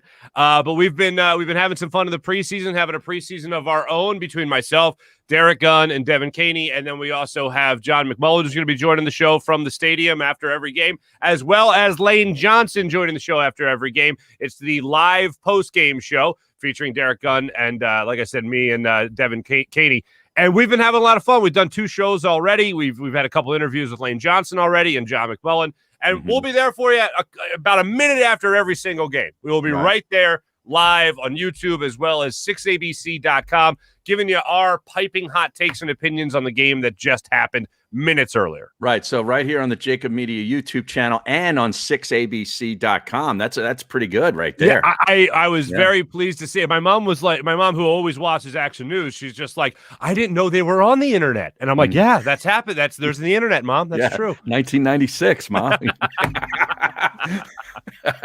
No, but cool. We've been having a lot of fun, and Barrett knows Gunner and I are 2 people that you could just say something like ball of yarn and you got 4 hours right there. Like that's just, we will just go on and on. It really does. Like I interviewed Gunner today, as a matter of fact, also, I'm sorry, did I say today? We taped last night, Barrett. Just so, I hate to ruin it. But we taped last night and I looked down as I don't know, I thought I was 2 minutes into the interview and it had already been 13. And I was just like, okay, well, eventually we'll start talking Eagles football. And you hadn't even gotten to an Eagles question yet. Exactly. That was the next thing I was going to say. We were talking barbecue and Barrett Brooks eating all his food. Yeah, who's the better fisherman, that whole thing, absolutely. Right. All else fails, talk about fishing, man. You see, look at the stream, my boy, T for Tuna. Bro, I will get up at the crack of dawn to go fishing, man. Crack of dawn. Well, me too, to play golf, but nothing else. That's it. There's no way on God's green earth that I'm getting up early to go play golf. Yeah. When did you, Barrett, just real quick, and I hate to set you up for your own story, but just what time did you wake up to go hunting with Brett Favre? Oh, it had to have been about 3:30. Oh, that's what I figured. Yeah. 3:30 in the morning, we're going snipe hunting. What the hell is a snipe anyway? I didn't know what a snipe was. Nobody told me. What is it? It's a fictional like creature you go out and hunt, man. It's called snipe hunt. It's like a joke, man. Okay. You know what I'm saying? So we get up 3:30 in the morning. We jump on this little private crop dusting plane. We fly into Canada.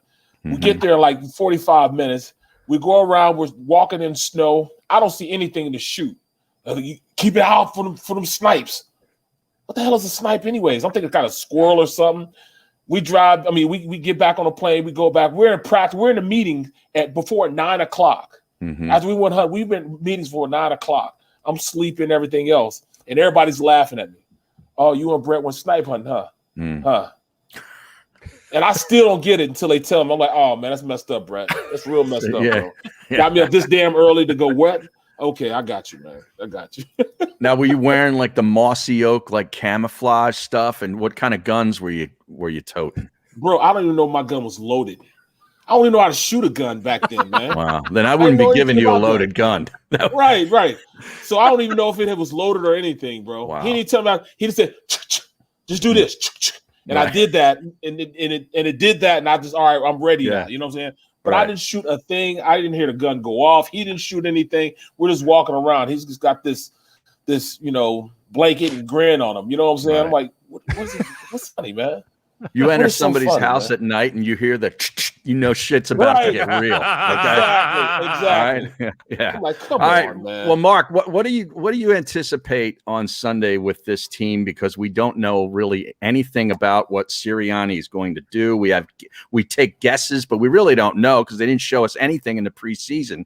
What do you think we're going to see on Sunday? What's this offense going to be like? I think the offense, to answer your question right out of the gate, I think the offense is actually going to be electric. I mean, when you're just 1,000% based on speed, built on speed, offensive line healthy. Brandon Brooks was back practicing today, so hopefully that means everyone's going to be healthy on the offensive line. As long as that stays intact, which we all know, it's all about the trenches. Barrett, I don't need to tell you that.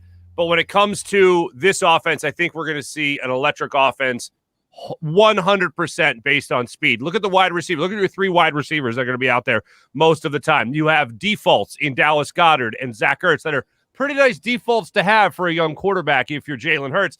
Then you also have Kenny Gainwell, who showed some great speed in preseason. We know what Miles Sanders can do as well as Boston Scott. It's going to be all about speed, but we go into it with this. I can't remember, even going back to the very beginning of Andy Reid, I can't remember a time where we went into a season with less information about what we had offensively. With Reid, you knew it was West Coast offense. He literally brought Doug Peterson in here because it was a West Coast offense, and that's what they were running in Green Bay anyway. When it comes to Chip Kelly, we knew what was happening in Oregon. We knew what was going to happen here in Philadelphia. We knew the up-tempo offense they were going to run. And then the same thing with Doug Peterson. It's like, okay, Andy Reid ×2, go. And that's what we saw in terms of stylistically with the offense. When it comes to Nick Sirianni, we're all like, he didn't even call plays in the previous place that he was in. So we can assume 12 personnel. He is kind of, patted that down just a little bit. But I can't help but think they're still, with these tight ends, going to run 12 personnel. So I think that's still the offense we're going to see, but we'll still see the speed on the outside with these wide receivers. That's pretty good by you. You've learned well from me, young Padawan. It was you and my 1 year of freshman football at Archbishop Hall. That's how I broke it down, friend. But looking at that, man, going into this season, man, you're right. I haven't had this much, of the unknown since my rookie year. Walking in as a rookie, not knowing what to expect or anything. So it makes it kind of exciting for me, understanding that. But defensively, I think this team is a lot better than what people are thinking, simply because we have 2 cornerbacks that can cover. I don't have to take Essence every third down because of, I'm looking at them be thrown over the top of this picket fence. Mm-hmm. So I think that at this point, I like the linebackers. I like the cornerbacks. I like one safety right now that's playing. I think they're going to be all right because we already know what the trenches are going to do. So, I mean, what's your outlook on how this defense is going to look? Well, I look, the Eagles' defense last year was 3rd in the league in sacks. I know we talk about blitzing a lot, how Jim Schwartz needed to blitz more and all that. I still think doing all that without blitzing is pretty good. However, when your secondary hasn't been that good over the last couple of years, even if this secondary is just middle of the pack, a little bit less than what you think they could be, Barrett, if you just send a couple of blitzes and make sure the quarterback's thinking about that throughout, similarly to 2 years ago when you had Brandon Graham and Derek Barnett, they were beating their man in less than a second and a half off the snap. They were beating their man in less than a second. So they were getting to the spot they needed to be in, but the ball was already gone because teams knew you weren't blitzing. Teams just knew they had to beat the defensive line's rush. They didn't have to beat the blitz. So now with that in the back of the head, hopefully Jonathan Gannon will do that. It seems like he's the type of defensive coordinator that wants to do that based on what he said in the preseason, saying, how this defense is going to have that sting. You can't take the stinger out of my defense, anything like that. I think it's going to be a much more aggressive, at times gambling, some might say, gambling type of defense. But if they can keep up that type of pressure with the blitz and this defensive line, that'll only help out their secondary in the meantime. So I actually really like Jonathan Gannon. I'm really excited to see not only what Nick Sirianni's offense can bring, but what Jonathan Gannon's defense can bring with how aggressive I think they'll be. Well, what is your favorite, speaking of Sirianni, what is your favorite branch on his 5 branches in his win tree? Like if you had to hook up a swing to a tree, a limb, a branch, which is the one that's the sturdiest? Is it possible to go with the verbal crutch of right? If you go with right, but no, I won't do that to him. I would say accountability. Okay. When he talks about accountability, when he talks about competing and all that stuff, the one I always go to is accountability. Mm-hmm. Because we in Philadelphia, we hang our hats, and it gets us in trouble. But we hang our hat on all the coaches isn't holding him accountable. The teammates aren't holding him accountable. I'm going to hold him accountable. Right. So I think for a coach to come in there and stick out his chest a little bit about it, I want to. You better live up to that hype. I know we could talk about the scheme and all that stuff and what we anticipate that way, but one thing has got to be certain: accountability has to be there. It was the number one reason that Andy Reid wasn't beloved, is because nobody believed he held anybody accountable, even though he did. We didn't believe he held people accountable because he always covered for him in the press conferences. Mm-hmm. Same type of thing with Doug Peterson, even though Doug in his last year started to be a little bit more honest. I won't use the overused phrase of placing someone under a bus that we all know about, but he was a little bit more honest in his conversations. Yep. With Nick Sirianni, if he's really talking about accountability, if he's really talking about competition, I'd like to see it, and I want to make sure guys are held accountable. Not saying, man, Jalen Hurts, you see that throw? That sucked. No, something along the lines of, we got to make that throw. That's it. That's not killing a guy. That's not again throwing him under the bus. That's just holding him accountable, acknowledging what we all saw. Well, go ahead. No, go ahead. Well, first off, I'm gonna say that looks like my football, and I think that's my bobble legs Philly fanatic back there. Just looking on the shelf. This guy? I think that's mine, man. You took that off my desk before you left. I do have 2 of them, so it's quite possible. Quite possible. No. But all right, going into the season, do you like Jalen Hurts? Is somebody you think can go into the future for this team? I already like Jalen Hurts, the football player. I already like him as a football player. I love Jalen Hurts as far as the mindset goes. Mm-hmm. In a day and age where we're always concerned about mental health and athletes' well-being and how quickly that gets highlighted now, Jalen Hurts, they skipped right over me. They did. I mean, they just, I don't know what the hell they did to me. Yeah, you were busy snipe shooting or whatever the hell you were doing. But Jalen Hurts is just there, man. He's mentally tough. I love that about him. He has said all the right things in his press conferences. Hey, how about Deshaun Watson? I'm above that, man. Like, I love that attitude, man. Keep that energy, as the kids like to say. As far as the athlete, as far as the quarterback goes, I know he can make plays with his legs. Talking with Jason Avant some months ago about Jalen Hurts himself, I loved his opinion on him, and I'm stealing it right now. If he doesn't know the play, he'll make the play. And I think this year he'll know the play, but he'll also know the play to default to if the play doesn't work out. That's not just in checks at the line of scrimmage or audibles or anything like that, but that's actually after the ball is snapped and the one route isn't there, the number 1 read isn't there. He knows where to go with number 2, and if that's not there, then he knows to at least make time with his legs, scramble for a couple of yards, or throw the football away. In the, 10 snaps in the preseason, the 2 series that he played, I saw a smart quarterback. I saw a smart quarterback that when he was in trouble, throw wasn't there, the play wasn't there, he threw it away, scrambled for a couple of yards, and that was that. That's all I really wanted to see. In the preseason, if you're a young athlete, all I want to see is look like you belong and look like you know how to make a heads-up play. Because there's going to be instances, game plan or not, where you're going to have the rush in your face, just like you are during a regular season game, make the smart play, and that's exactly what Jalen Hurts did in the preseason for the brief time that we saw him. Well, he's definitely going to see some blitzing on Sunday because Dean Pease loves to blitz. Oh, yeah. That old D coordinator. Oh, yeah. I mean, you're talking about a Belichick guy. You're talking about a guy that I think he worked with Washburn as well in Tennessee, and then also with the Ravens. I mean, these guys, he knows what he's doing. And to drop another name here, but in talking to Hugh Douglas earlier in the week as well, he was like, dude, like Dean Pease reminds me of Jim Johnson. Like, that's what he reminds me of. In terms of being aggressive, in terms of getting after the quarterback, in terms of making a young quarterback make quick decisions, that's the matchup that I think a lot of people should look for. And I liken it to not at this level because it was a Super Bowl and because it was an MVP and a guy that's been in the league forever. But when I watched the Super Bowl between the Broncos and the Panthers a couple of years ago, in 2015, I believe it was, the 2015 season, I remember watching that and strictly think, I know everyone wanted to talk about Peyton Manning, and that was the headline and everything. Cam Newton versus Wade Phillips. That's what I wanted to see. Mm-hmm. I wanted to see how Wade Phillips was going to handle Cam Newton because Cam was having a great season. The offense there was playing great. What was Wade Phillips going to do about that? And it was the classic case of an old, wily defensive coordinator trying to tame a very athletic quarterback. And we'll see if that's the same type of dynamic they have in this game. And that's where Jalen Hurts' athleticism hopefully shines. But it's going to be a very tough task for him coming up against that defense. Especially with really young receivers, too, because, hots and, knowing where to be, what to go, who to go to, under pressure, picking up the blitzes as running backs. This running back room, there's not a lot of veteran presence there. I mean, I don't consider Miles Sanders a wily veteran yet. Right. Neither do I. Yeah. No, although by what running back years, he's already 90? He's old.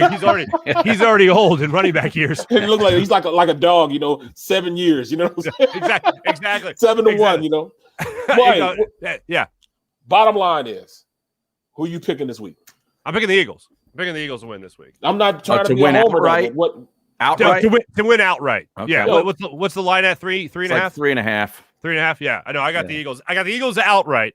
And if I'm picking the Eagles at all to win this game like I am, I don't think it's going to be a 3-point game, a 4-point game. I think they can win this game by a touchdown. I think they cover the 3.5. Outright, I think they absolutely win. Covering the 3.5, I think they can do.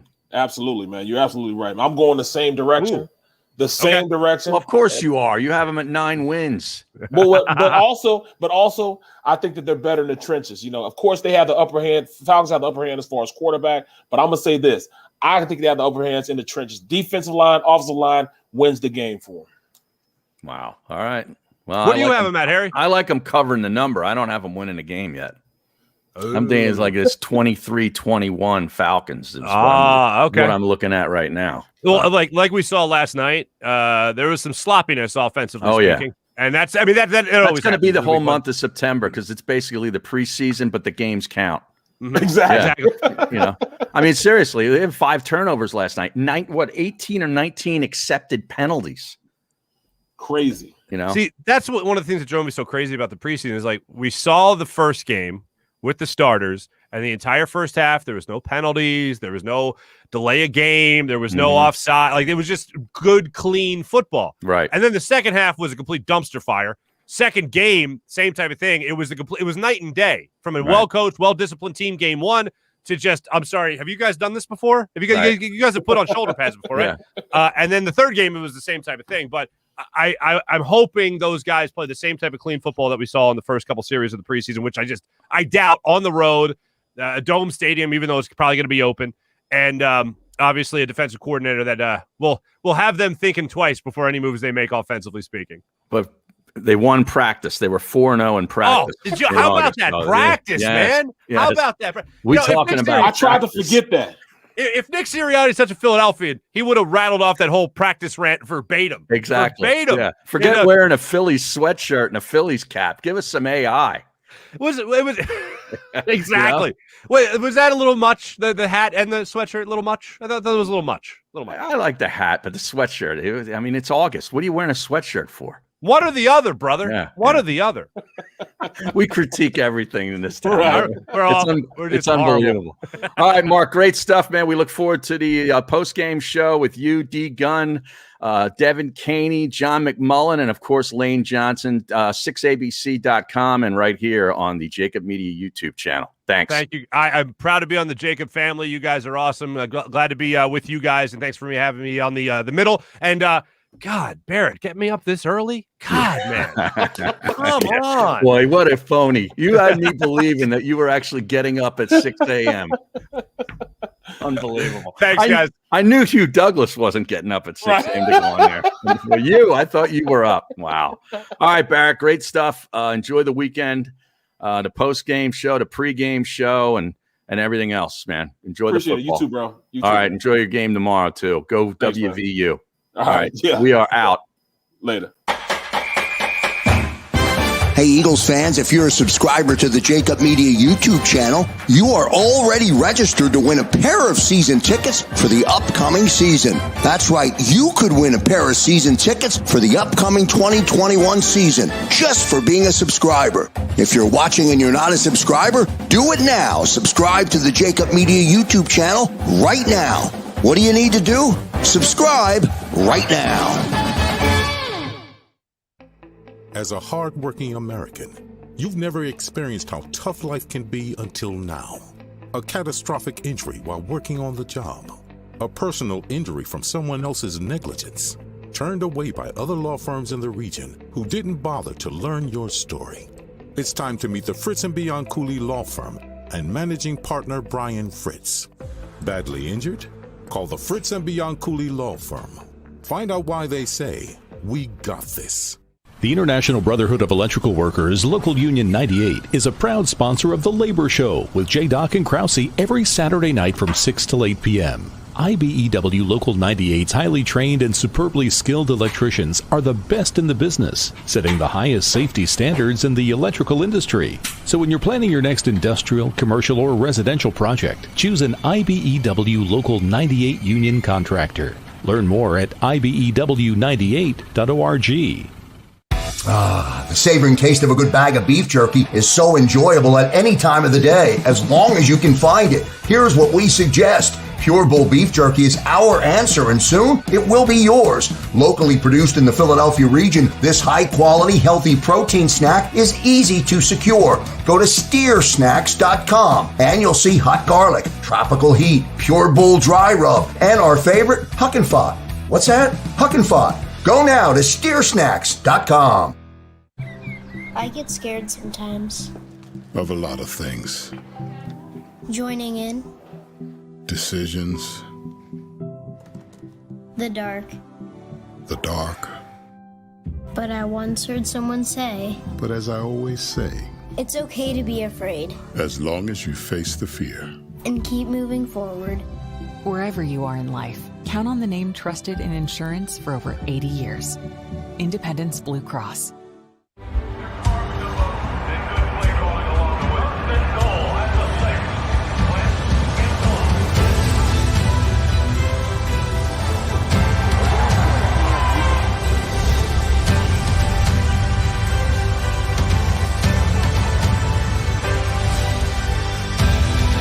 On the field of life, First Trust Bank is there for you.